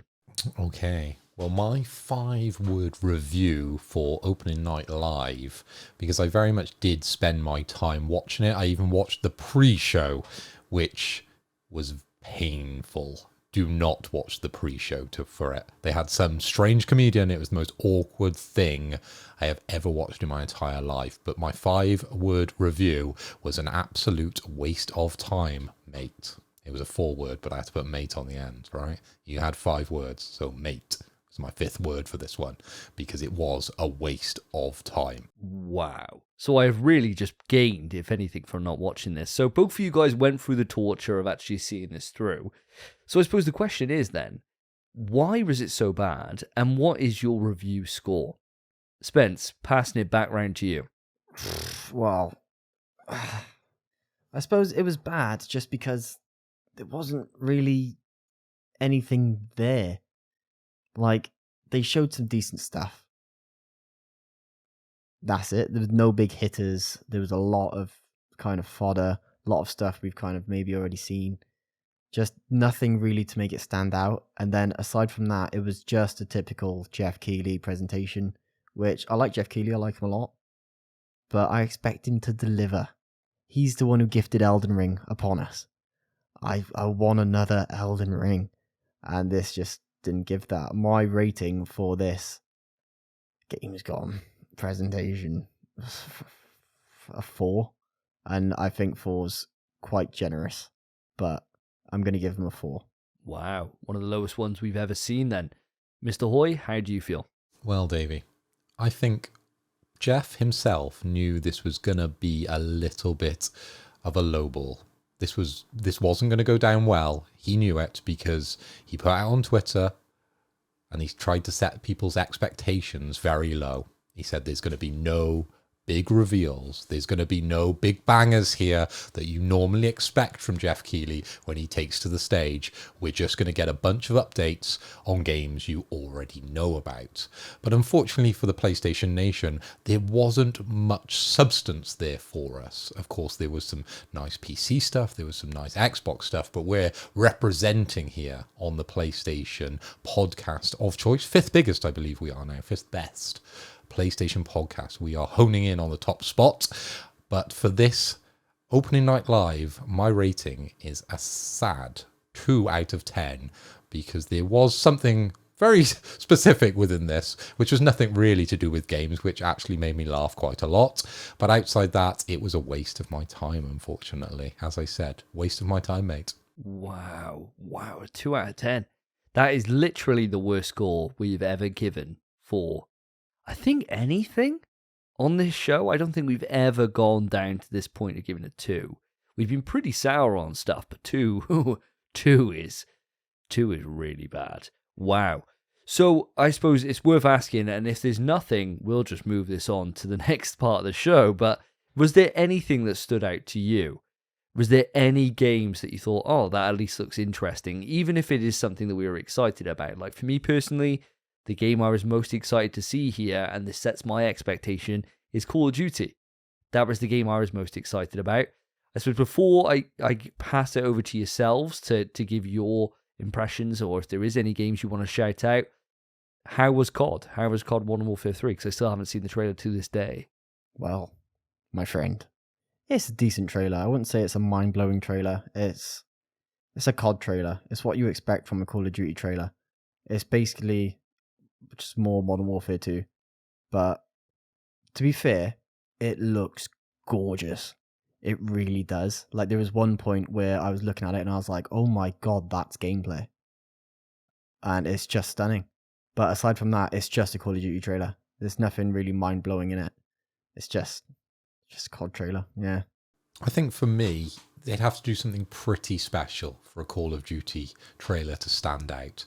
And as everybody knows on the podcast and all our listeners, I'm not the biggest Call of Duty fan. So ultimately, I'm looking forward to the game. But another trailer with, you know, some army guys running about, it's not really going to get my juices flowing, right? There was a couple of things in the show, which we'll talk about in a second, which, you know, raised the eyebrow, was like a little bit interesting, but we kind of know all these games are coming. There's nothing that was super special, which was mind-blowing. There was no jaw droppers at the show. There was no panty droppers at the show. It was just a bit meh. And I think that was the same for the Call of Duty trailer, unfortunately. There was nothing super exciting in it, right? I've seen far more exciting Call of Duty trailers in the past. And this one, there was just nothing there. I think that's the word for this show, Spence, isn't it? Yeah, just, yeah. If you will, mate. If you will. I will say, there's one game they showed that did pique my interest. And that's because I love the IP. And that is Killing Floor 3. I didn't expect to see that at this. And sure, they just showed a cinematic trailer. But I love Killing Floor. And it's a perfect game for our Thursday nights. So I was very excited to see that. Yeah, that's a great reveal. And to be fair, that's a game that I never expected to see. When I looked through the reveal that was shown and the different games that were there, that was the one that was like, ooh, that's quite a nice little announcement. So yeah, I'm glad you put some shine on that. That's something that we'll certainly keep an eye on in the future of this podcast, that's for damn sure. Mr. Hoy, what about yourself? What game are you going to put the spotlight on, if any? Well, there's one game and then there's one moment. So I'll start with the moment because this was the one that got them the 2 points, really.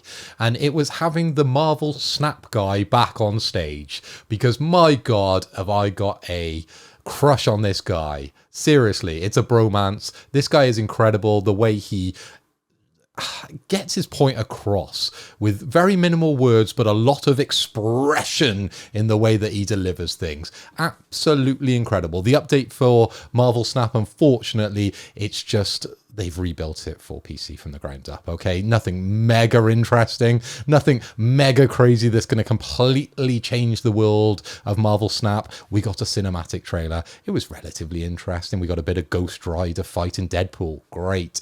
But having him on stage, that was the highlight of the show, and I really enjoyed him stepping back on because I was like, oh my God, it's him from the show we've seen previously, and yeah, we were very excited about. So yeah, he was the highlight of the show for me. But outside that, we had quite a nice update to Tekken 8 where they showed their gaming hub, a lot like Street Fighter 6, which I thought, that's really cool that they've done that. And I think that was the only thing really from a game that I was a little bit impressed by because I didn't know that existed or was even coming. Wow.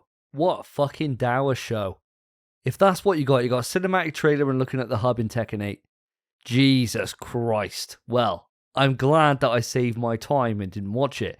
And speaking of saving time, let's move it on to the next part of the show.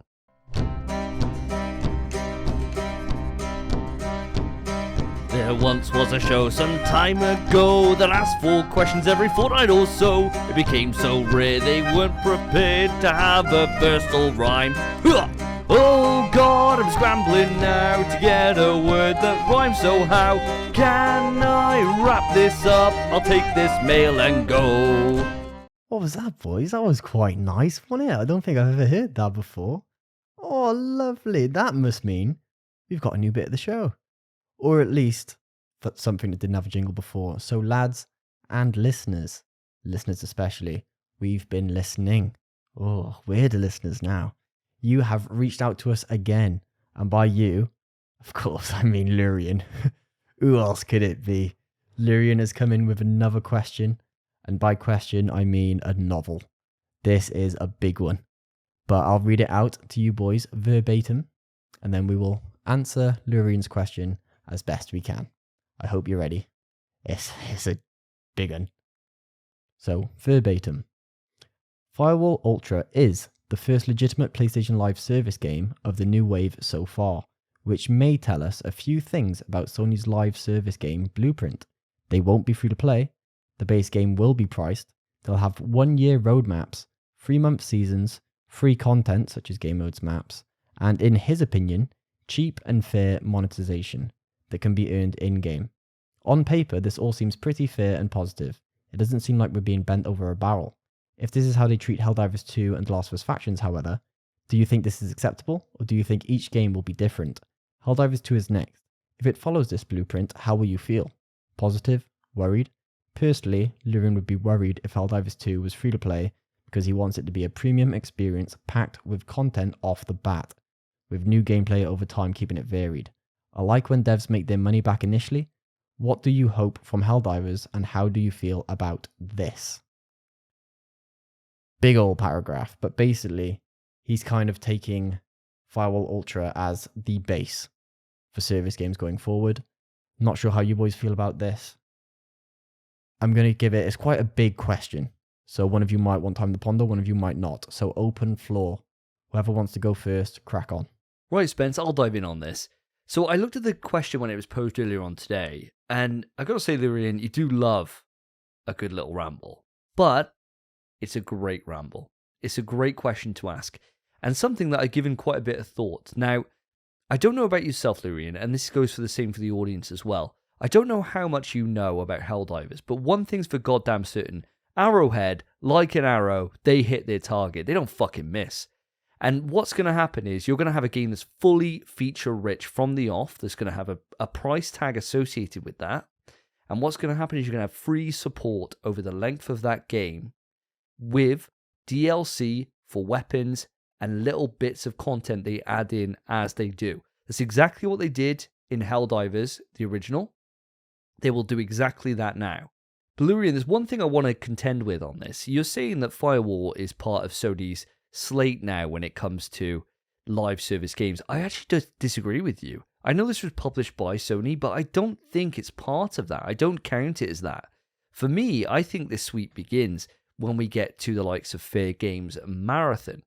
Those are the games that I see as being the live service, kind of jump in, they're available kind of everywhere, those kind of situations.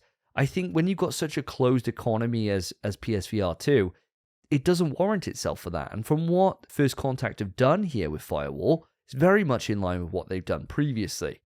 And so I think that's when we're going to see what they do when it comes to their self-published, self-funded games. They go out from first-party studios.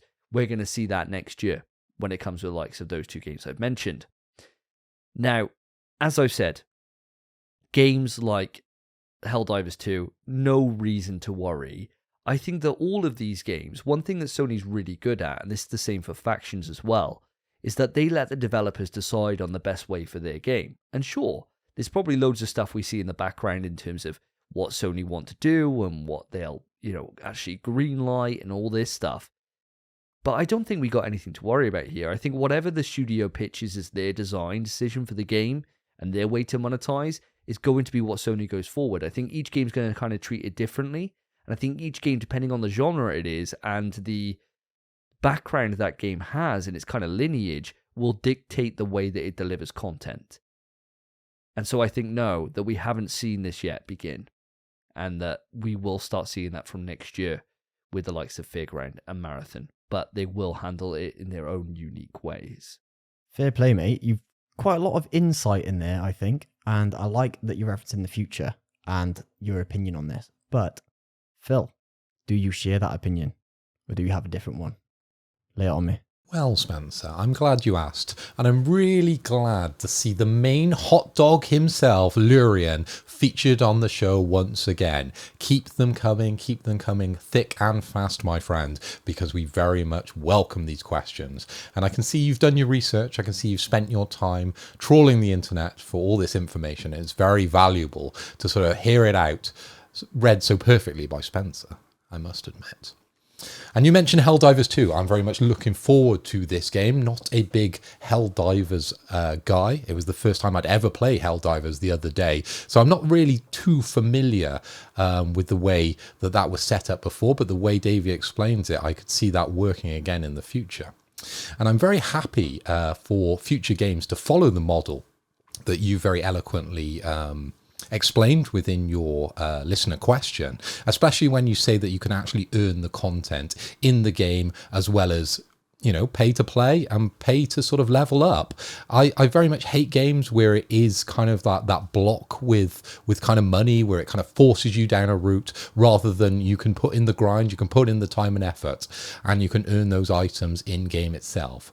But, and that's the big but, we are going to get games in the future. I think Sony are going to want to push the button. They are going to try things out that aren't going to go down well. We're going to find ourselves in a situation where we're going to have to pay for certain things. They're going to be released at certain times, and they're going to always try and earn as much money out of us as possible. We've just got to accept that as a live service consumer.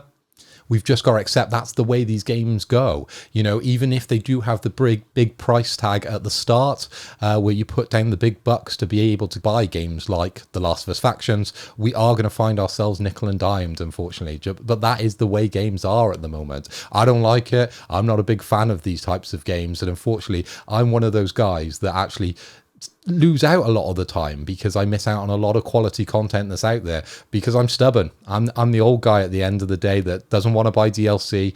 I don't like buying all this extra add-on content, and that's why I really hope that there's always going to be that option where you can earn the content in game itself. So that's kind of where I stand with it. Thank you very much for your question, mate. Great shout there. Both boys with the big old monologues. Lovely lads. Absolutely lovely. Me, for myself, I think it's a fantastic question, by the way, Lurian. But I do agree with Davey where I do not see Firewall Ultra as the start of the live service. I think exactly what Davey said. It's way too niche a market for that to be their start. This isn't really Sony's doing, I think, and it's not their plan for the future. I don't know what their plan is, and I wouldn't even go as far to agree with Davey that it's going to start with Marathon or that other game. Already forgotten what it's called. We literally talked about it a second ago. Already forgot, because Marathon's the big hitter there. Fair games, there we are. I wouldn't even be confident to say that those two are where it's going to start. God knows when it's going to start. Sony are just going to do it. And when they do, that's when we'll find out.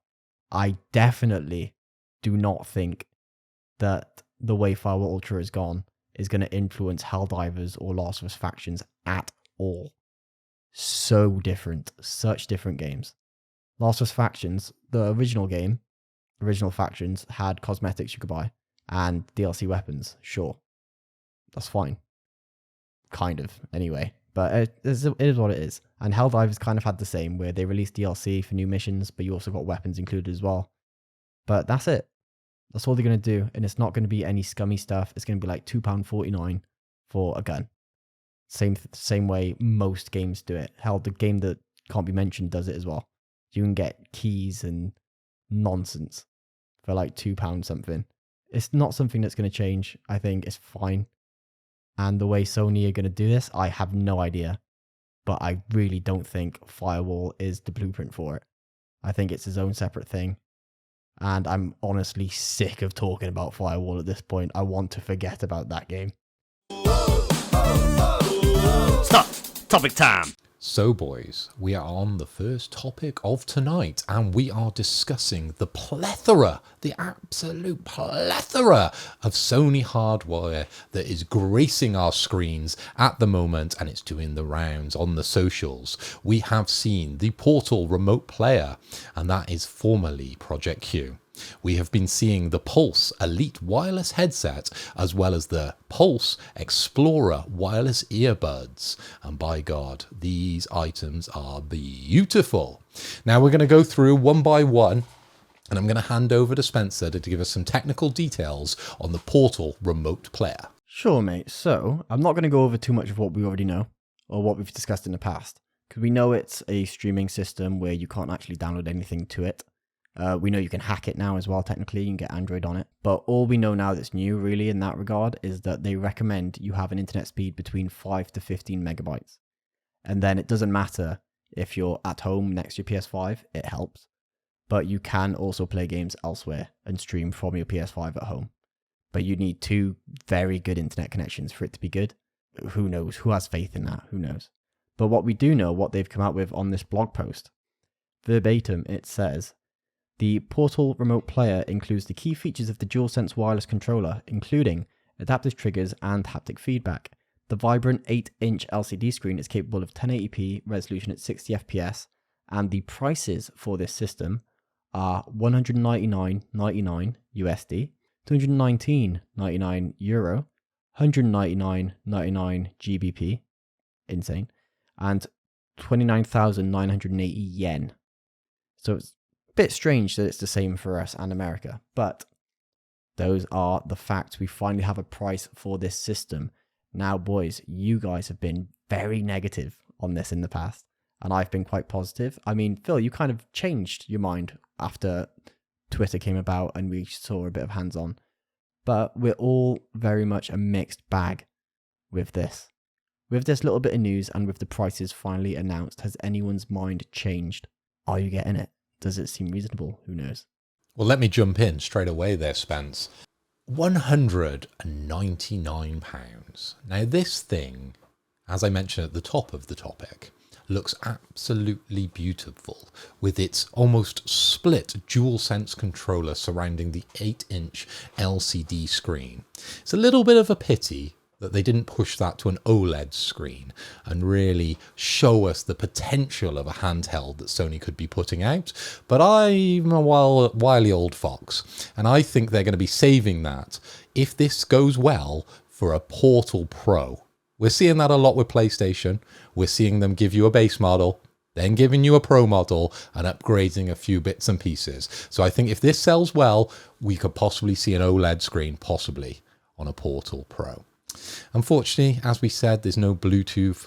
We're on the PlayStation Link with this type of thing, but as we know, Sony doesn't really like Bluetooth. The security side of things, obviously, it's a bit of a pain in the arse for them. So we're not seeing that as a connectivity option. The local play, unfortunately, and the no PS5 cloud streaming, it's a little bit bad, isn't it? You've got to have your PlayStation on, you've got to have that great internet connection, but I can really see a use for this around the home. We've got the big TV downstairs. My missus is on that TV, likes watching her shows. I can go up to the bedroom and I can still play PS5, and it's only costing me £199. I think I'm in. I really do.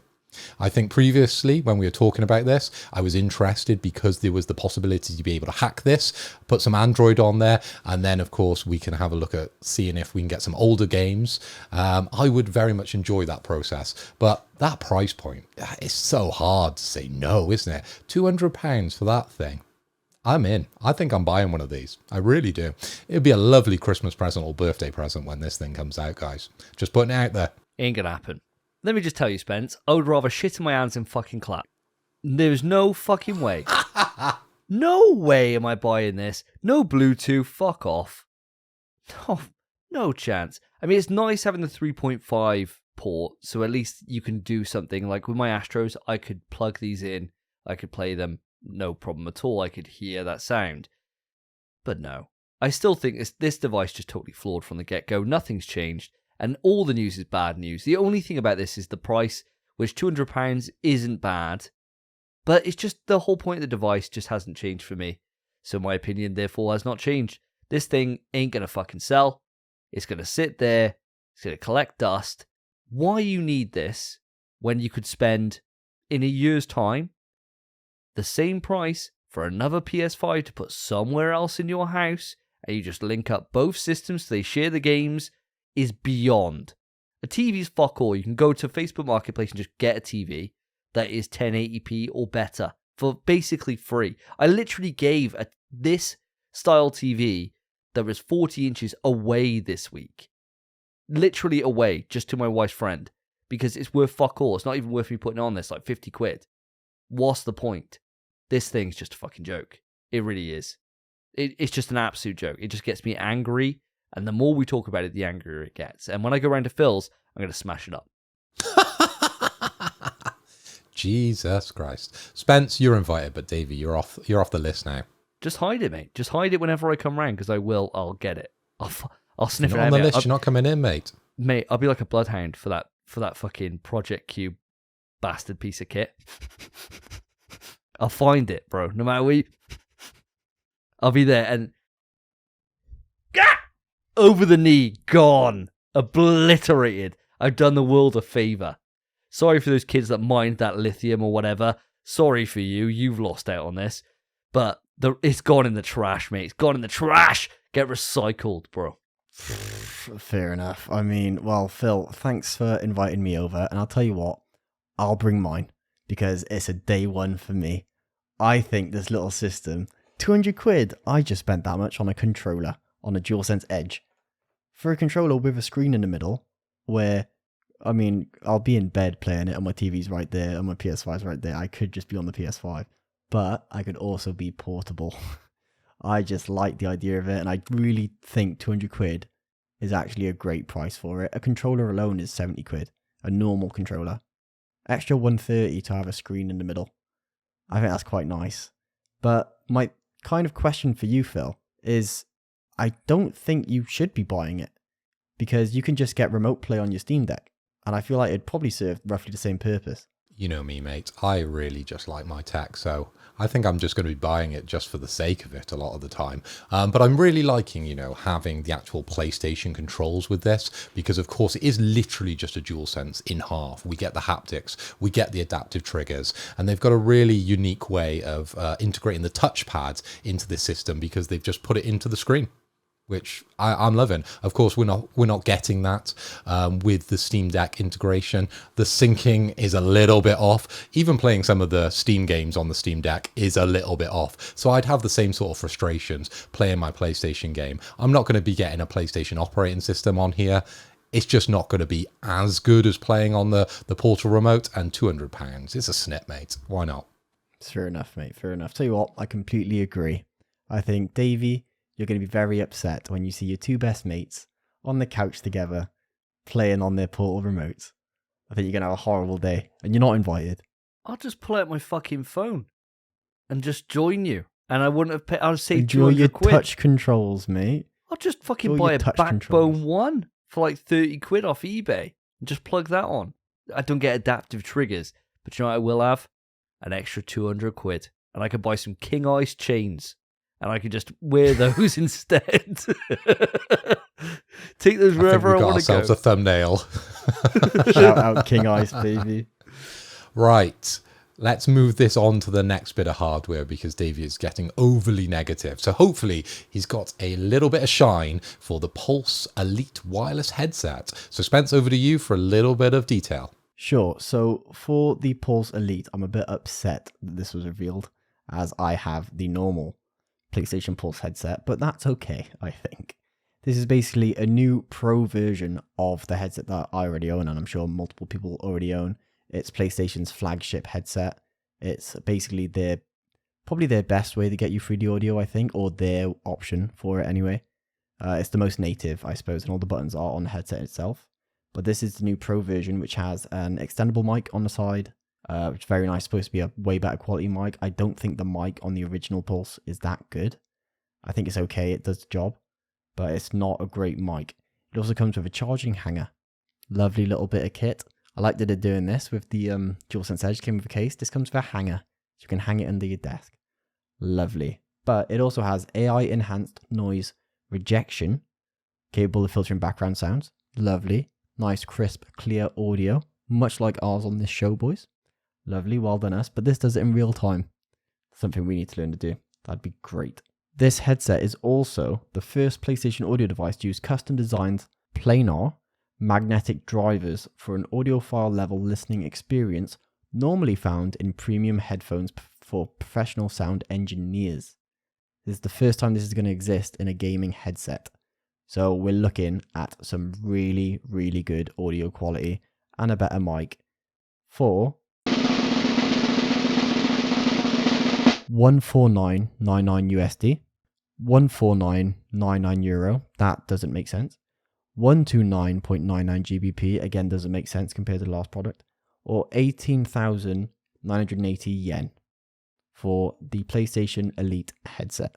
So Davey, do you feel like this is inviting you to buy a new headset? I know you talk about the Astros very highly, and you've got a high opinion of your Astros, but I have had some audio problems when we've been on the PlayStation with a little bit of echoing. Do you think now is the time to move over to a first-party hardware and pick up the Pulse Elite wireless headset?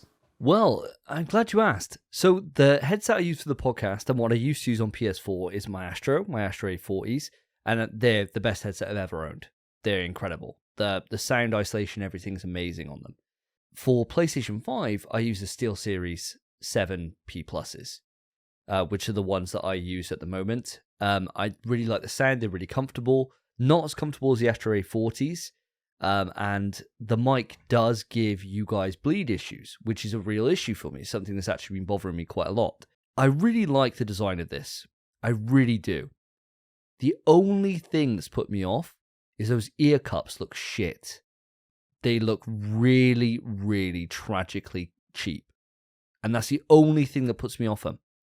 I think that the actual design of the headset looks absolutely phenomenal. The charging stand's a really nice little touch. This price isn't high enough for me. I know that sounds really like as if I'm putting something on here. This is too cheap. $129.99? I think I paid that originally for my SteelSeries, and I'm thinking about upgrading those to the brand new SteelSeries, which are, I can't remember what they're even called now, but they're 350 quid.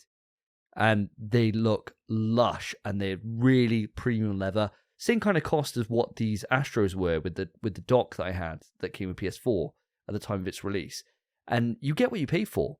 So for me, the thing is, this is too cheap for me. I think this is going to be an upgrade for somebody who was looking for a more premium experience. And what they're saying here with the planar magnetic drivers, the more expensive gaming headsets use this already. This isn't new. But I think I'd need to feel them. I know it sounds really weird, but I think I'd need to feel what those cups feel like. Because right now, looking at them, they're going to feel the same, or what it looks like the same as what Spence has in your standard ones, just maybe a little bit thicker. And to me, that's just too cheap. It's just not comfortable enough on the ears, and it doesn't block enough sound out. So I'm kind of on the fence with this one. I think for me, I would have liked it to have been £100 more and to use more premium products in its design. How about you, Spence? What are you saying with these? Davey has said that you already own the standard Pulse. Would you be upgrading to the Pulse Elite? I'll tell you what, mate. I'm looking at these, and honestly, I think I will, because I do love my Pulse. They're a bit battered. I've had them since the day they launched. I got them literally on the day, and the earmuffs are worn. The cotton inside the one earmuff fell out within like 2 weeks, and I had to glue it back in, so the one earmuff is like dodgy. I mean, they still sound great and they're comfortable, but for this, charging them is a nuisance because it takes up an extra USB-C, which I mean is fine. Everything uses it. This has the coat hanger. You could just hang on to my desk, charge it. Lovely. Pop it off, hang it on, and it charges itself. It's got a little prong at the top where it just magnetically charges. Lovely. I really like the design of it. The pads do look better, but as you said, Davey, they do look like the same material. So I do think they will still have the same issue of the muffs getting worn really quick. But I don't think that's too much of an issue when you can replace the pads for probably quite cheap. Maybe replace them for more premium pads as well. And it's not much of an asking point. It's actually quite a cheap headset considering the features of it.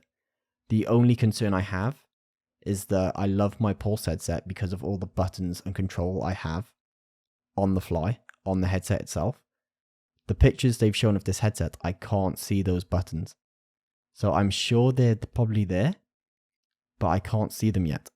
So I'd probably wait for a review of this headset, see how people like it, and if it looks good, then it would be a day one, because I am looking to upgrade my headphones.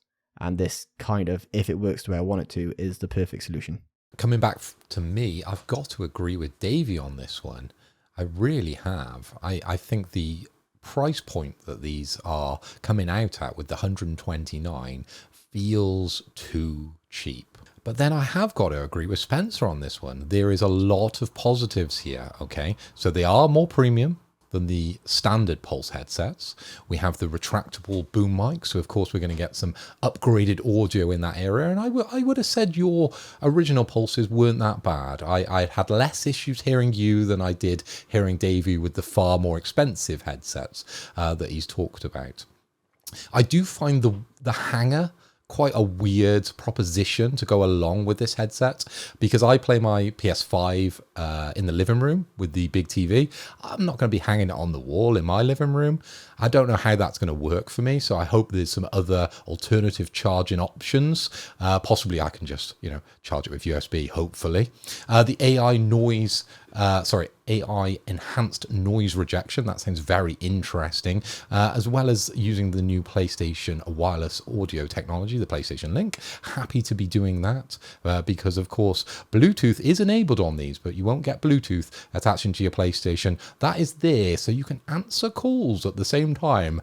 It seems like a bit of a weird inclusion for these headsets, and of course both of these headsets that we're going to be talking about includes this technology, and I just don't understand why it's there. It's like we've put in Bluetooth on there so you can answer calls. I think maybe it's more likely we've put Bluetooth on there so you can use these headphones with other devices outside PlayStation. So of course you can connect them to your phone, you can connect them to your Mac, you can connect them to your PC to be able to play games with, or just listen to music and use them as standard headphones. But I will very much be using them on the PlayStation 5, which is downstairs, as I said. Currently, I'm using a pair of headphones that I won at a Fnatic event. They're great headphones, but I wouldn't say they're, the more premium level that these Pulse Elites are at. But I think 129, they feel like a bit of a snip. They're a bit of a deal. But unfortunately, I would have liked them to come out at a higher price point. I don't know if we're going to get, a Pulse Elite Wireless Headset Pro, possibly in the future. Are we going to get a £350 headset? Are we going to get that kind of level of headset? Because that's kind of what I really want from PlayStation. But if I can't have that, I guess I'm going to go for the 129. I need to upgrade my headphones, so it's just coming out at the right time for me.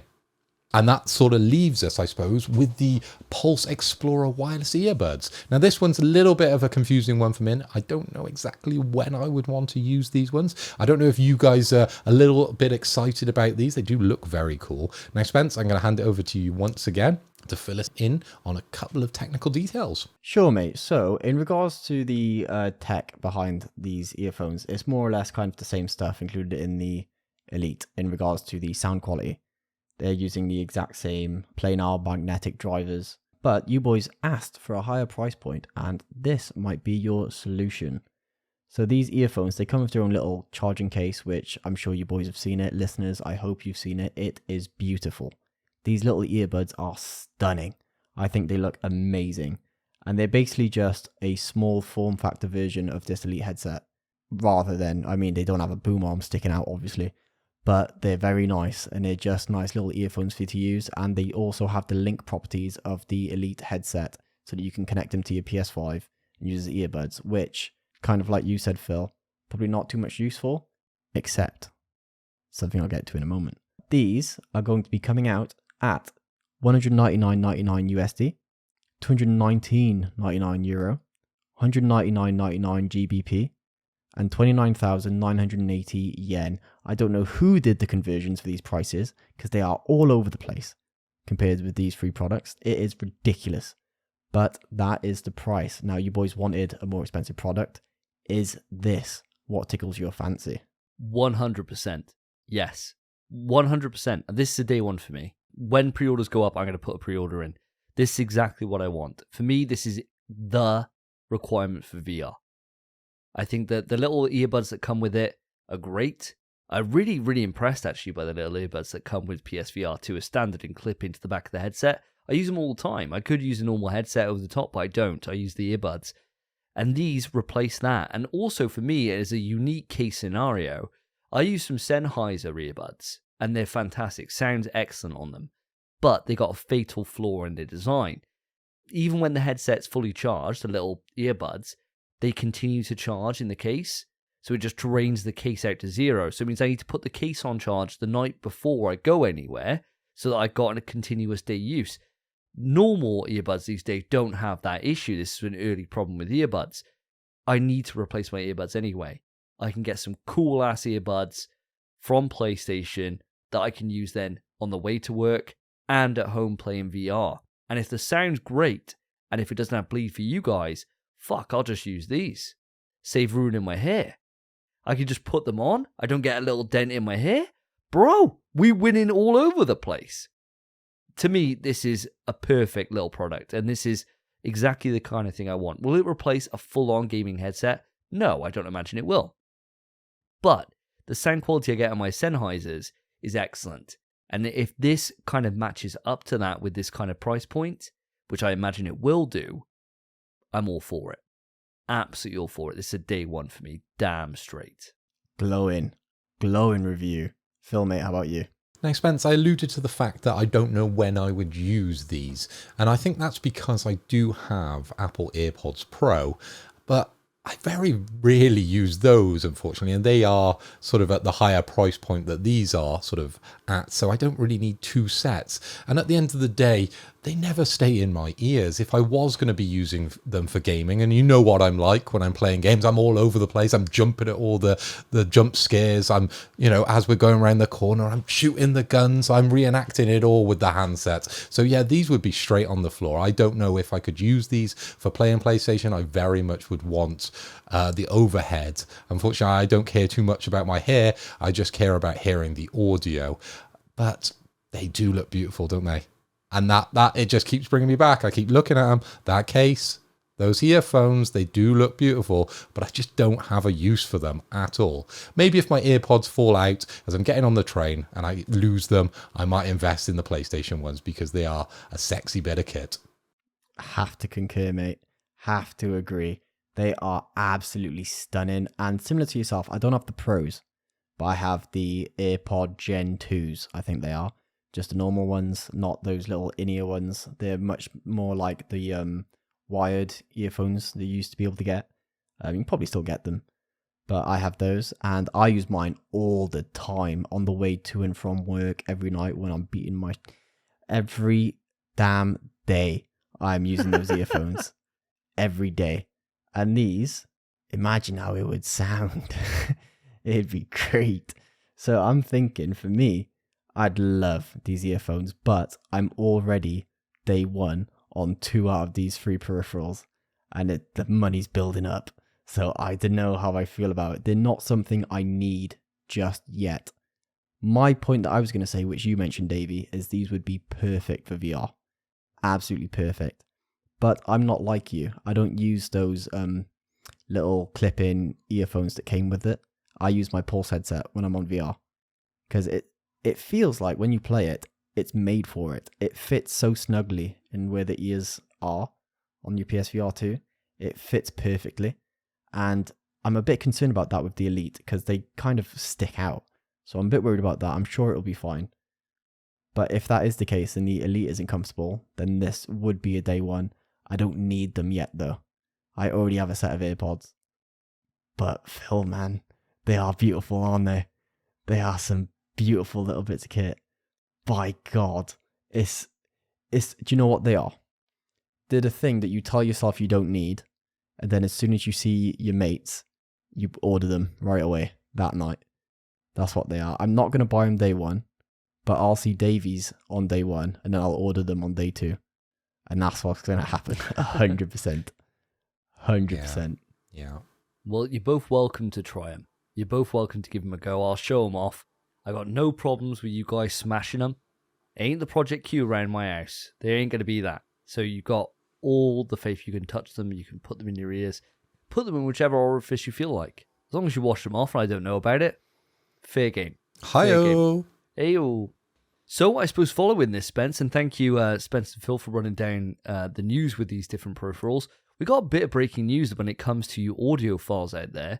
Sony have purchased Audi's today. Now, Audi's, total honesty, brand new to me. I had never heard of this company at all in any way, shape, or form. Now, I'm not exactly an audiophile. I'm not one to be really picking up, oh, this only goes down to this dB. Only dogs can hear this, but I want to be able to hear it. I'm not one of these fucking losers, but I do appreciate a nice sounding headset, as we've made quite evident across this entire thing. Audi's are exactly the company that we are looking for. They do gaming headsets, which go for about £350 upwards, but more importantly, they do studio level headsets, which go for £3,000 plus. £3,000 plus. Woohoo! These are a big fucking deal in terms of you audiophiles out there. And for me, what this means for us is that this is the kind of purchase that means in a few years, when R&D goes through and they get some PlayStation branding on it, we get some £300 to £500 headset out from Sony, and then you're talking my fucking language, Sony. As soon as you hit that £300 price point, you'll fucking got my eyes lit up and you've got me. Because if you get the kind of design that Sony do, but with the chops that an Audi's headset has behind it, oh my God, you're in for a winning partnership. Now, for me, this isn't really talking more about the gaming space, even though Sony, their biggest market share in their entire business is PlayStation. Sony obviously are well known for their TVs, for their headphones, for all the different media players, kind of everything else that they do, their movie business. You got some wins and some misses, all right, with their movie business. And, of course, their cameras, Phil, as you quite rightly mimed. For me, I think it's just a great way to put Sony back on the win when it comes to their audio market. It's slowly being eroded by pretty much everyone, to be honest, from the likes of Bose to like Samsung themselves and all the other big kind of tech conglomerates, all taking a little piece of the market from what used to be Sony's piece. So with this, if they can get Audi's technology and lift up the wider Sony and get their headsets to be more of a peripheral that people want to buy, this seems like a great purchase for them in terms of being able to adapt that technology and put the Sony branding on it. Does anyone have any thoughts on this and what it could mean for the future of PlayStation and Sony in general? Phil, you're a bit of an audiophile. You like your more high-end headset, same as myself. What do you feel about this news? I kind of feel the way we've linked these two topics together as one was maybe pre-planned, because the things we were saying, we very much answered them with this final bit of news. This is the news that we want, but we're probably a couple of years too early, unfortunately. But you're completely right, Davey. As soon as they start releasing PlayStation headsets at that £300-400 mark, that's when I'm in. I'm not talking about the 3,000, the 4,000 pound headphones that, of course, Audi's release, and you can see those, of course, across the internet. They're absolutely stunning, but I think that's way above my price bracket.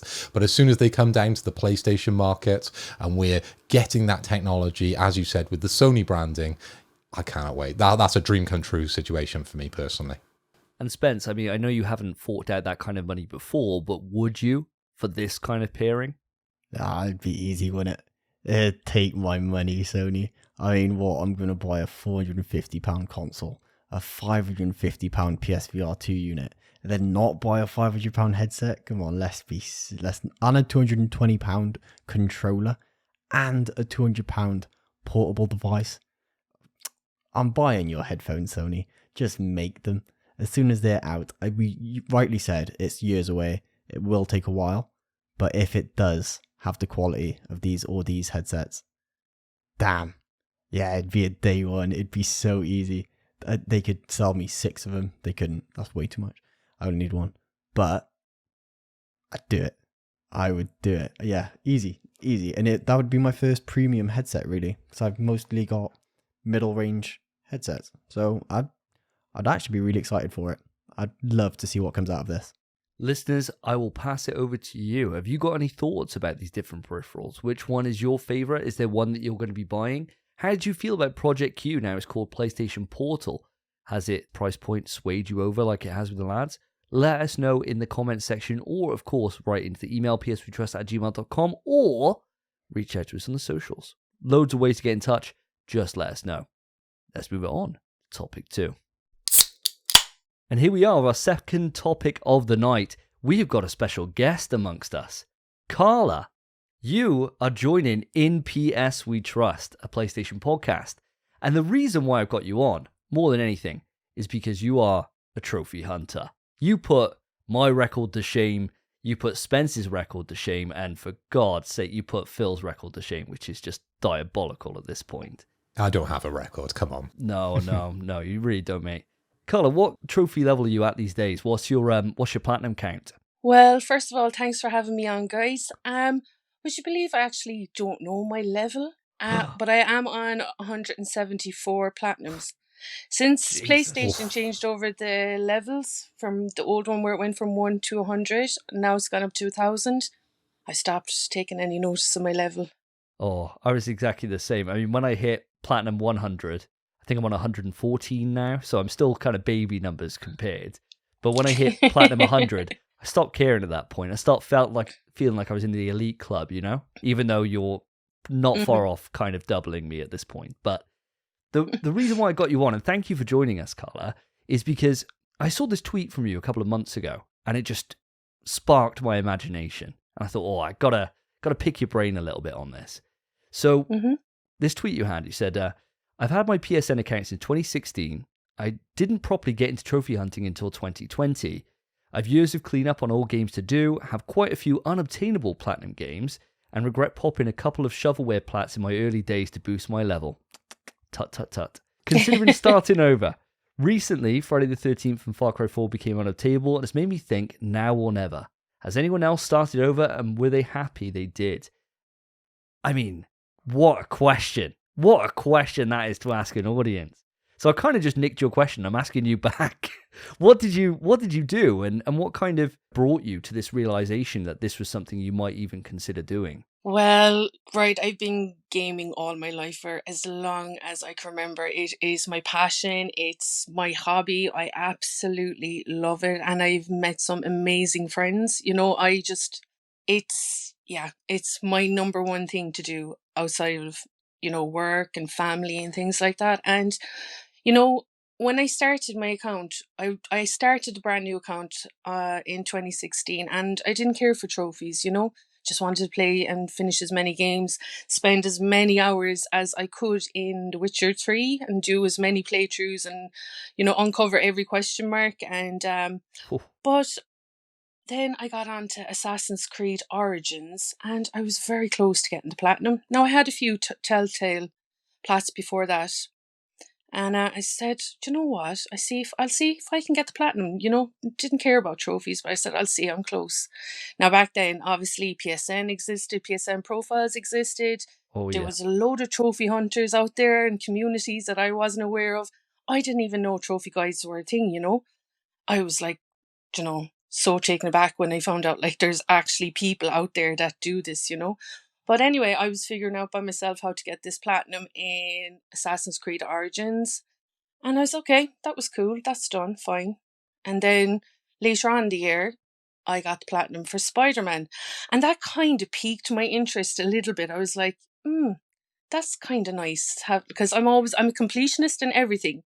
Going back to PlayStation 1 days, when it came to Abe's Odyssey, the Crash Bandicoot games, I had all the relics, I had all the gems, and I was able to save every Madoc, and I was always a completionist, you know.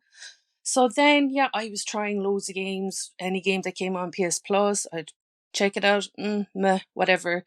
Load of unobtainable games, you know, like I remember Star Blood Arena was given away free on PS Plus. Yeah. Popped one trophy and the servers went down. Just my list was a mess, but I didn't care. I wasn't a trophy hunter, you know, it didn't matter, you know.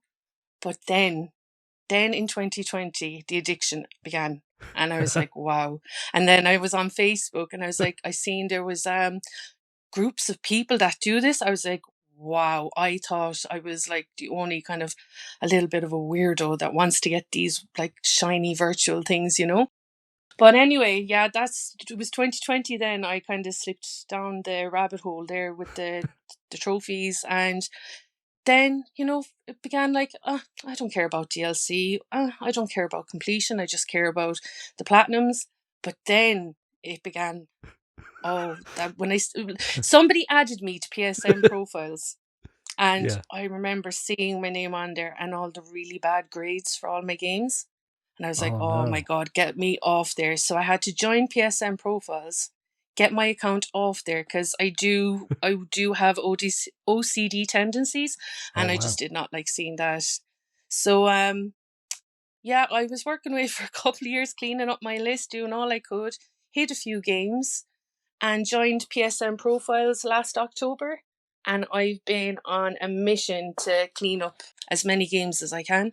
And to finally answer your question, back in February, me and my buddy decided to play Friday the 13th. Now, his account would have been capable of being a 100% account, but I had popped a trophy for Friday the 13th, I think, back in 2019, and was like, yeah, I don't like this, whatever. But I asked him, I said, look, will you help me? Do you want to get the platinum for this? And we'll start working on it. He was all up for it. And we put it in nearly 100 hours. And the devs then said that they were shutting the game down in December 2024. And we're like, fine, Jesus. Like, we only had about 200 games each as a counsellor and Jason to do. We would have had to plat. That was it. We were really close. Wow. And then, yeah, I woke up one day, went on. Well, I actually woke up to text messages from my friends saying, did you see this? And I had seen it the night before, but I didn't think anything of it when the devs dropped the update that they'd broken the trophies. But I wasn't panicking about it. But it was all happening overnight while I was sleeping. And I woke up the following day to the news, yeah, it's unobtainable. People had reached out to the devs and they were like, basically, look, we're not doing anything about it. That's that, whatever. And I thought, oh no. I was just like, everything you mentioned in that tweet, I actually was thinking about it all day long. I was like, it's now or never. Will I start over?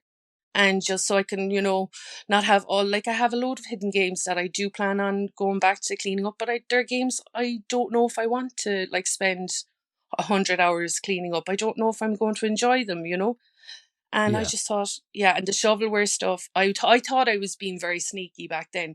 Because as I was saying about what I cared about when the level was 100 or 1 to 100, I think I was 19 or something, level 19. And I was like, right, before I even start, my name is Mayo. I'm hiding it from my list. And so nobody will be able to see it. Spence is looking nervous over there. And slide. And I did all those really grimy ones. And I was like, nobody's going to know, sure, because they won't be able to see. They won't be able to see I've hidden games, just to boost my level. And then, of course, because of milestones and everything, I unhid everything when I joined PSN profiles last October. And I'm just like, I can see them because I'd never look at my trophy list on PlayStation, but I always look at it like I used to use True Trophies. And yeah. now I'm on PSN profiles. Now I can see everything, and I'm like, oh, it's there. It's just staring at me. I hate it, And even I think that horrible prairie game is like a milestone, my platinum 40 or something. And it kills me. It absolutely kills me. So yeah, that was the reasoning behind that tweet now in a quick summary. Oh my gosh, so interesting. And I got so much I want to ask you with this, but first I got to admit something. I admitted this to the audience as well, but I feel like I was robbed from my biggest milestone, right? So I was on 99 platinums, and I thought to myself, I had a couple of choices, and I thought, right, I'm not going to platinum anything now. Nothing. I'm going to save my 100th platinum to be something really special. I was thinking they're bound to release Metal Gear Solid 1, my favorite game of all time, at some point in the future. Bound to. I'm going to save it for that. What happened? For review on YouTube, I thought, I'm going to cover Resident Evil 3. And, Resident Evil. Yeah, bad times. But yeah, I was playing the game that can't be mentioned 3, and I put it back in, and I forgot that I'd earned the platinum before when it was the PS4 version. So as soon as I put the game back in, auto got the platinum for PS5, and that was my 100th platinum. And I felt Ooh. absolutely gutted. I had loads of games kind of ready to go that were just ready to be popped, like a little tiny bit of work, and then it was just totally robbed from me.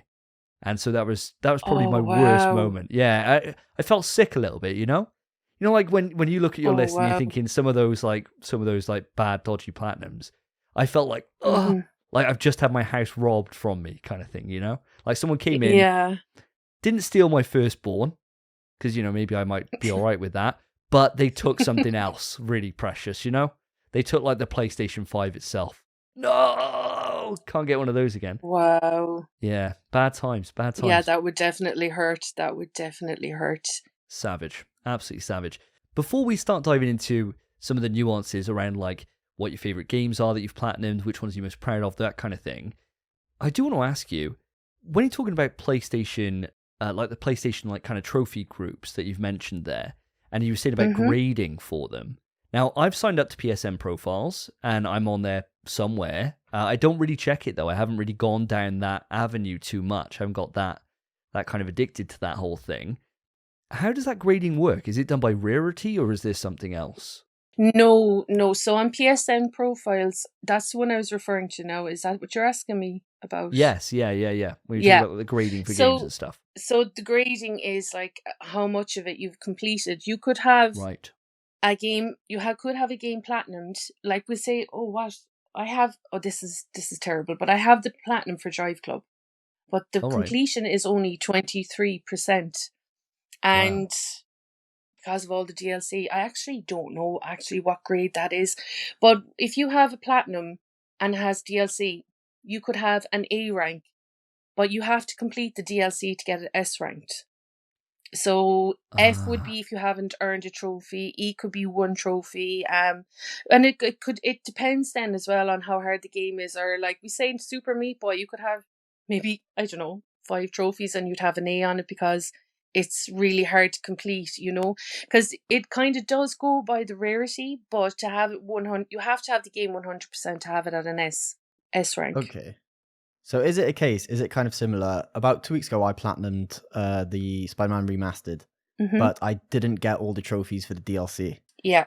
So is it exactly that? So I would have Yeah. an A. No, you don't, because I'm the same as you, but I'm actually working on the DLC. That is currently sitting in my list because, Davey, that happened to me as well when the PS5 came out. I put in Spider-Man and it Yeah. auto-popped. I was devastated over that. At least it wasn't Plat 100, but yeah. But that is currently sitting in my list at a C. Oh, Because it's an Wow. easy plat, yeah. So until you do all the DLC, then so it's sitting at a C with the platinum. Wowie. So Mhm. interesting. Now, I don't know if you've done this, because this is something that I've done before in the past. I was looking at my trophy list, and I noticed I had Battlefield Hardline, and I was like 90% or 95%. I have one trophy to get, which is play this one specific mode and win on it 20 times or something. And I thought, do you know what? I'm just going to go on Reddit, right? Battlefield Reddit, and post in there and say, hey, does anyone want to help me get this? And it was just a boosting group. And I had this 5 other blokes. So like, yeah, sure. Like I'd never met before, didn't know them at all. And we all got into a lobby and we had about 2 hours together. We were all helped each other get the platinum. And it was such a nice little experience where we were all, I think we had to use these shotguns that now you had to pay for because there was no way to like unlock them anymore, like in the game or something. And this one guy had them. And so he'd just run out, get himself killed. We'd pick up his shotguns and then we'd each kill the other 4 blokes like that 20 times to earn this trophy. And it was just such a great experience. I mean, have you gone down that rabbit hole in terms of boosting or kind of helping people to achieve trophies? Oh, 100%, yeah.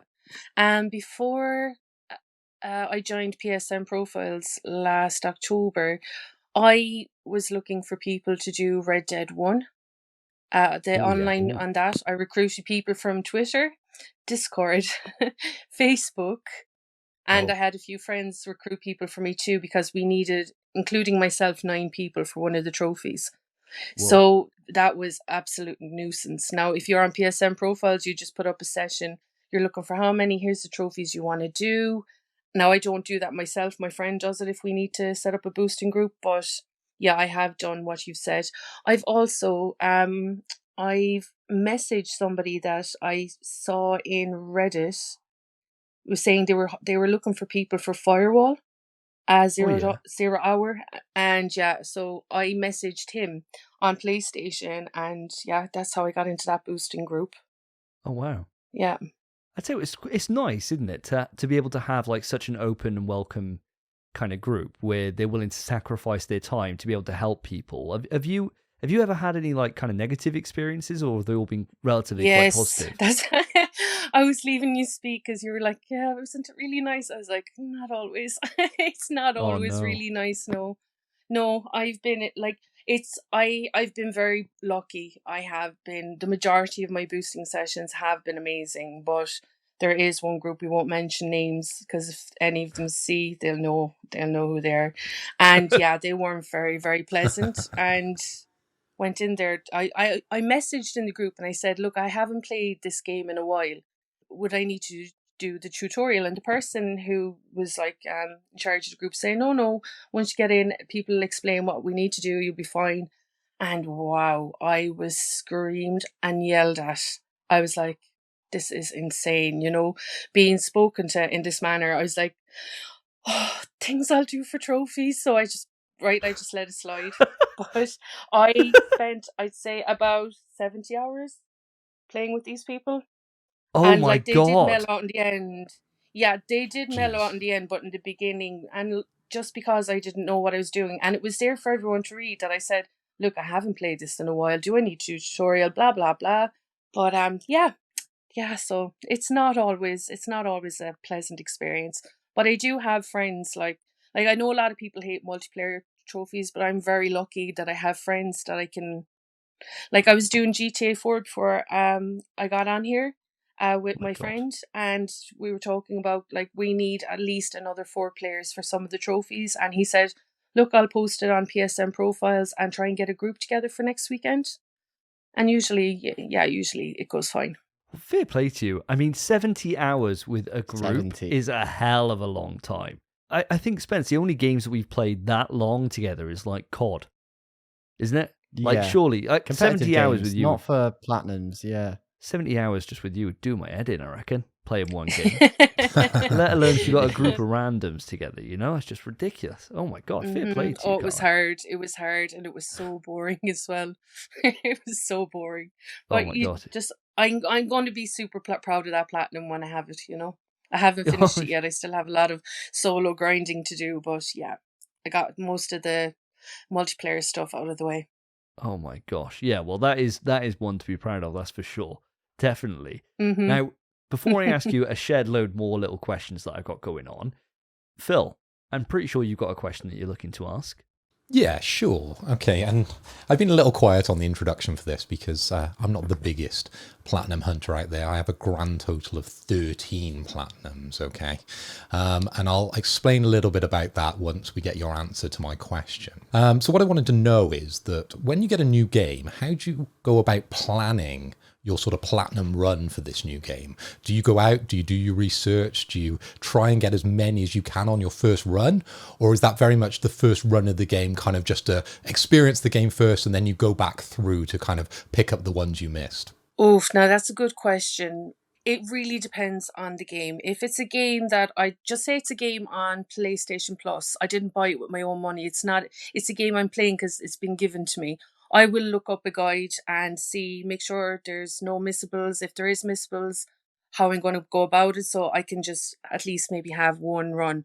Now, Spider-Man 2 is coming out in October, and it's probably not going to have missables. And even if somebody did say, look, there could be missables, I'd be saying, no, I'm playing that through and just going to enjoy for what it is. And then I'll worry about the trophies afterwards.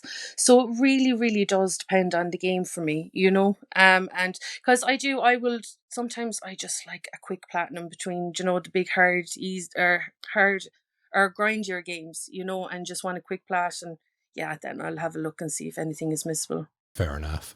For my platinums, generally I go in for the games that I really love, and they generally are my second playthrough with the game that I'll go out and find all the ones that I've missed. My proudest one is Death Stranding. That took me, I think, around 90 hours to actually do. So Nice one. that's the one that sits at the top of my list. Even though I've Nice only got one. a small amount, all of mine are sort of 80, 90 hour games to actually get. Nice. So I haven't got any My Name and Mayo games there. I can see Spencer getting a little red with that one. He's getting a bit nervous. You're not isn't he? alone, Spence. Oh, he's getting nervous. What was that It other was one a you fun played? game. Oh yeah, I bet it was class. What was that other one you played, Spence? About chickens or whatever? Can't remember. Chicken on the run.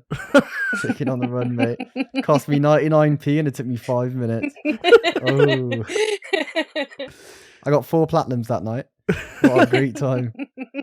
Oh my god, the dopamine rush of that platinum sound, just worth the money itself. It's quite an interesting way about how we all go about it, to be honest. I think that for myself, thinking about trophies, it's kind of evolved over time. So back on PS3 when they first came in, I wasn't really too bothered. And then I think my first ever platinum, I believe, was Infamous. And after I got that platinum, something about the sound, something about just the sound of it was just like, oh, I just loved seeing it. I was so proud of it.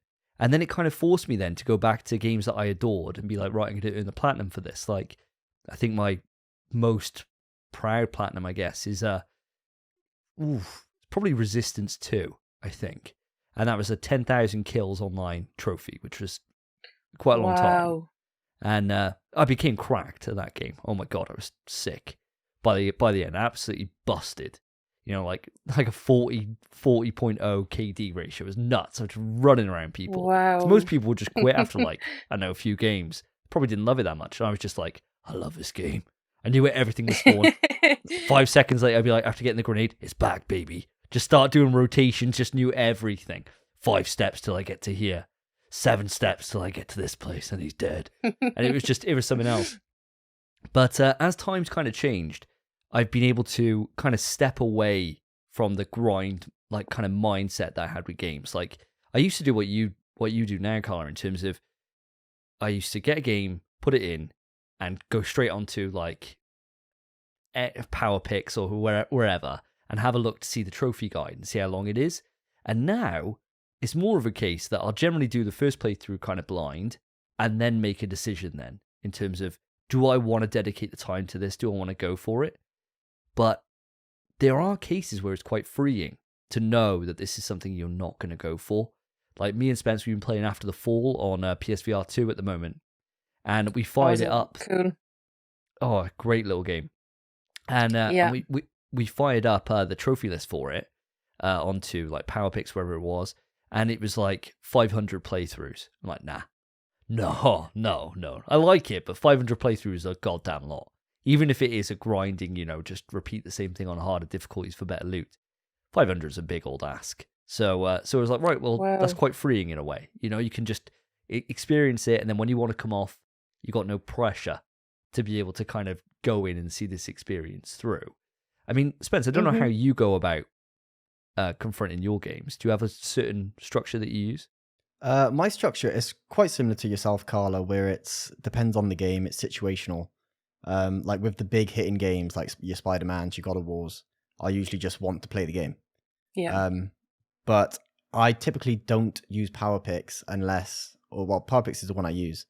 But I'll only use it if it's a PS Plus game or it's just an easy plat. Or if I'm done with the game and I don't know what to do, I usually like to use, I'm a massive advocate for PlayStation cards. I love using the cards. Oh, wow. The guys that come with it and the trophies in it and everything. So I like to use that mainly, especially in like Ratchet and Clank Rift Apart. It was perfect in that game. Explained it perfectly. You didn't need a trophy guide. It gave it to you. Oh, wow. Okay. So I always try to use that first. And then if I'm still stuck on something, I'll then look up a guide. But it gets to that point. Otherwise, I'll just try to focus on the game and use the PlayStation itself to get me through that platinum. Awesome. Quite interesting, really. We've all got like different kind of approaches to how to do it. But I suppose the big hitting question, Carla, which trophy or which game are you most proud of achieving the platinum in? You know what? I don't know. Ooh. Because once I got them, once I've achieved them, like, okay, when I first started trophy hunting, I thought anyone with Red Dead 2 or Mortal Kombat X were amazing gamers.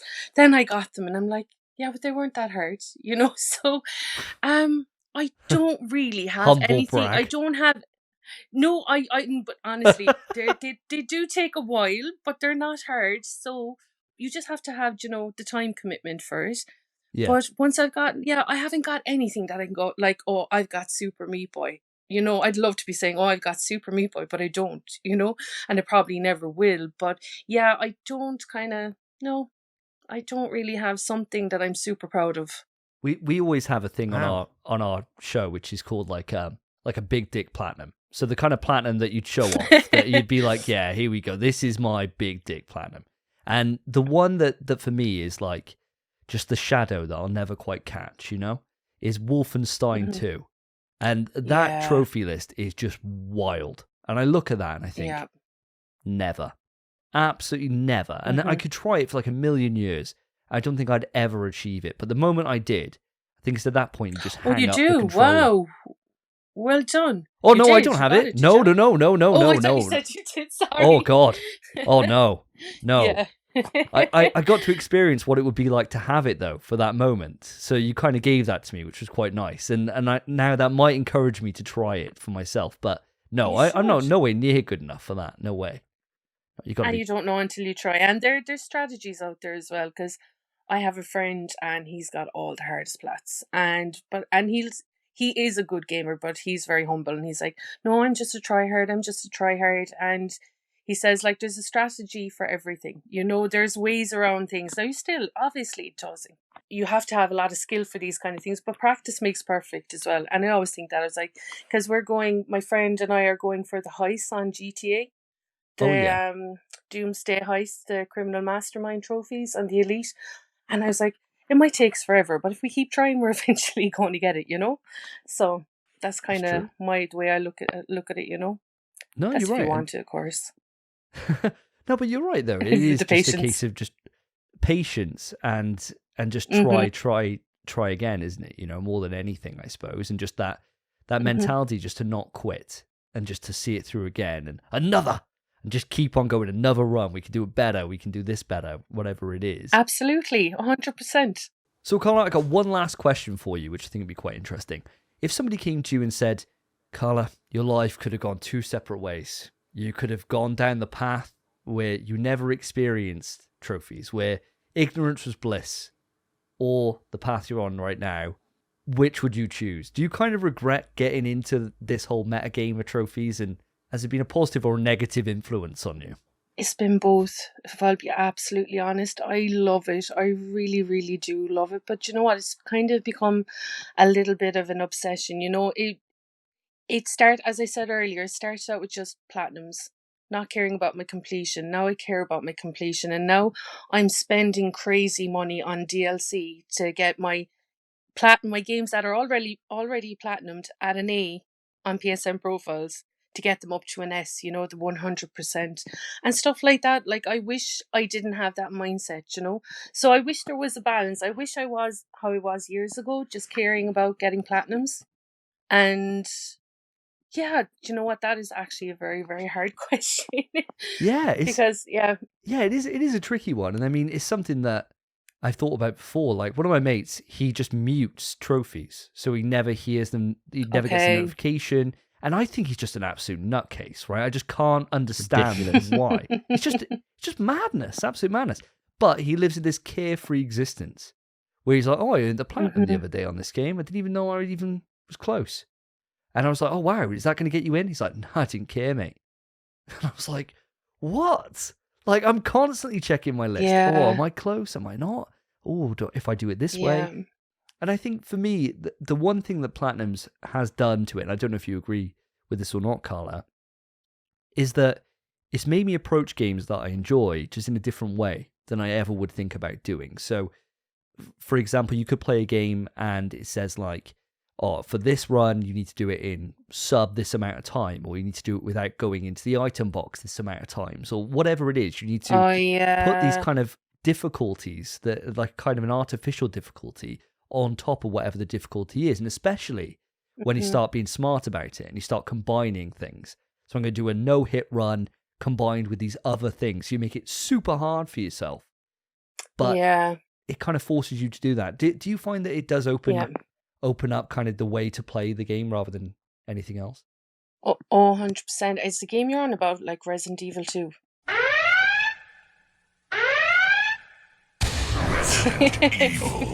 I'll add one. I'll add one in the doc for you, Carl. I'll add one in.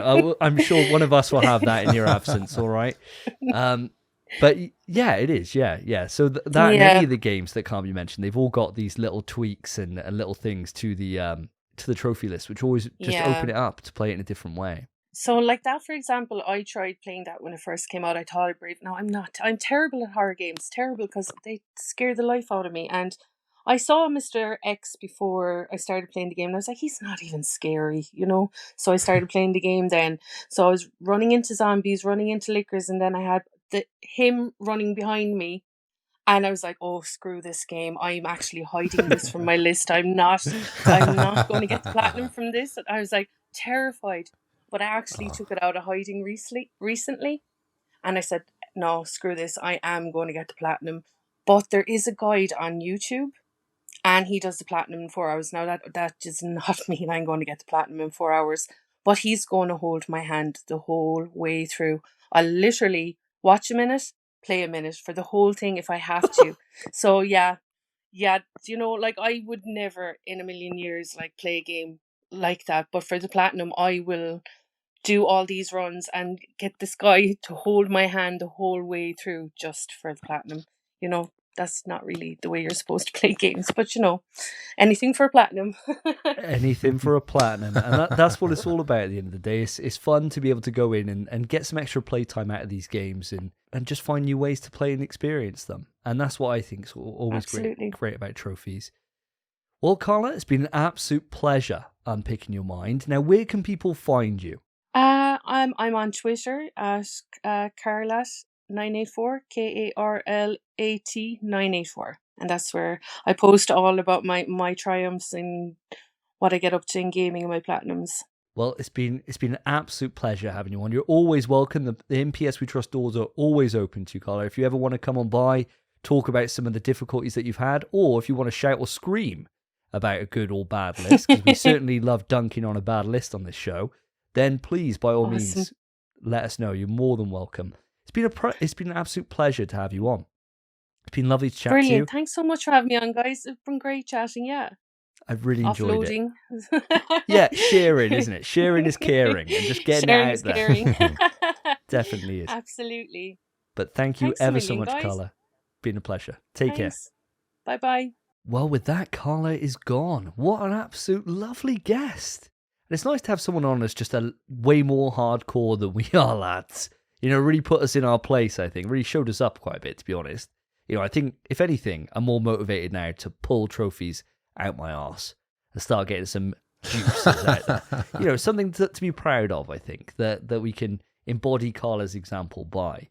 But with that, we're going to end the show. What an episode it's been with episode 74 of MPS We Trust. I hope you agree, audience. If you do, you know what to do. Put a like on the video, subscribe to the channel if you're watching on YouTube.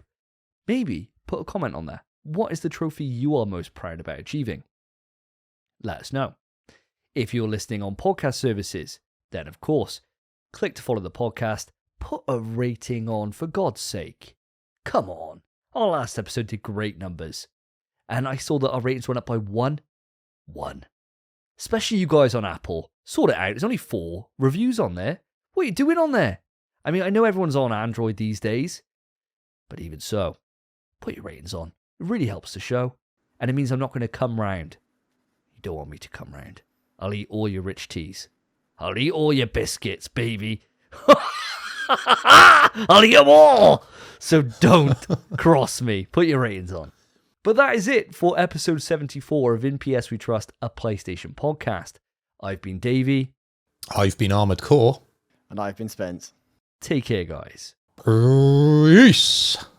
In PS We Trust is hosted by Davey, Phil, and Spencer. You can write into the show via our email, pswetrust@gmail.com.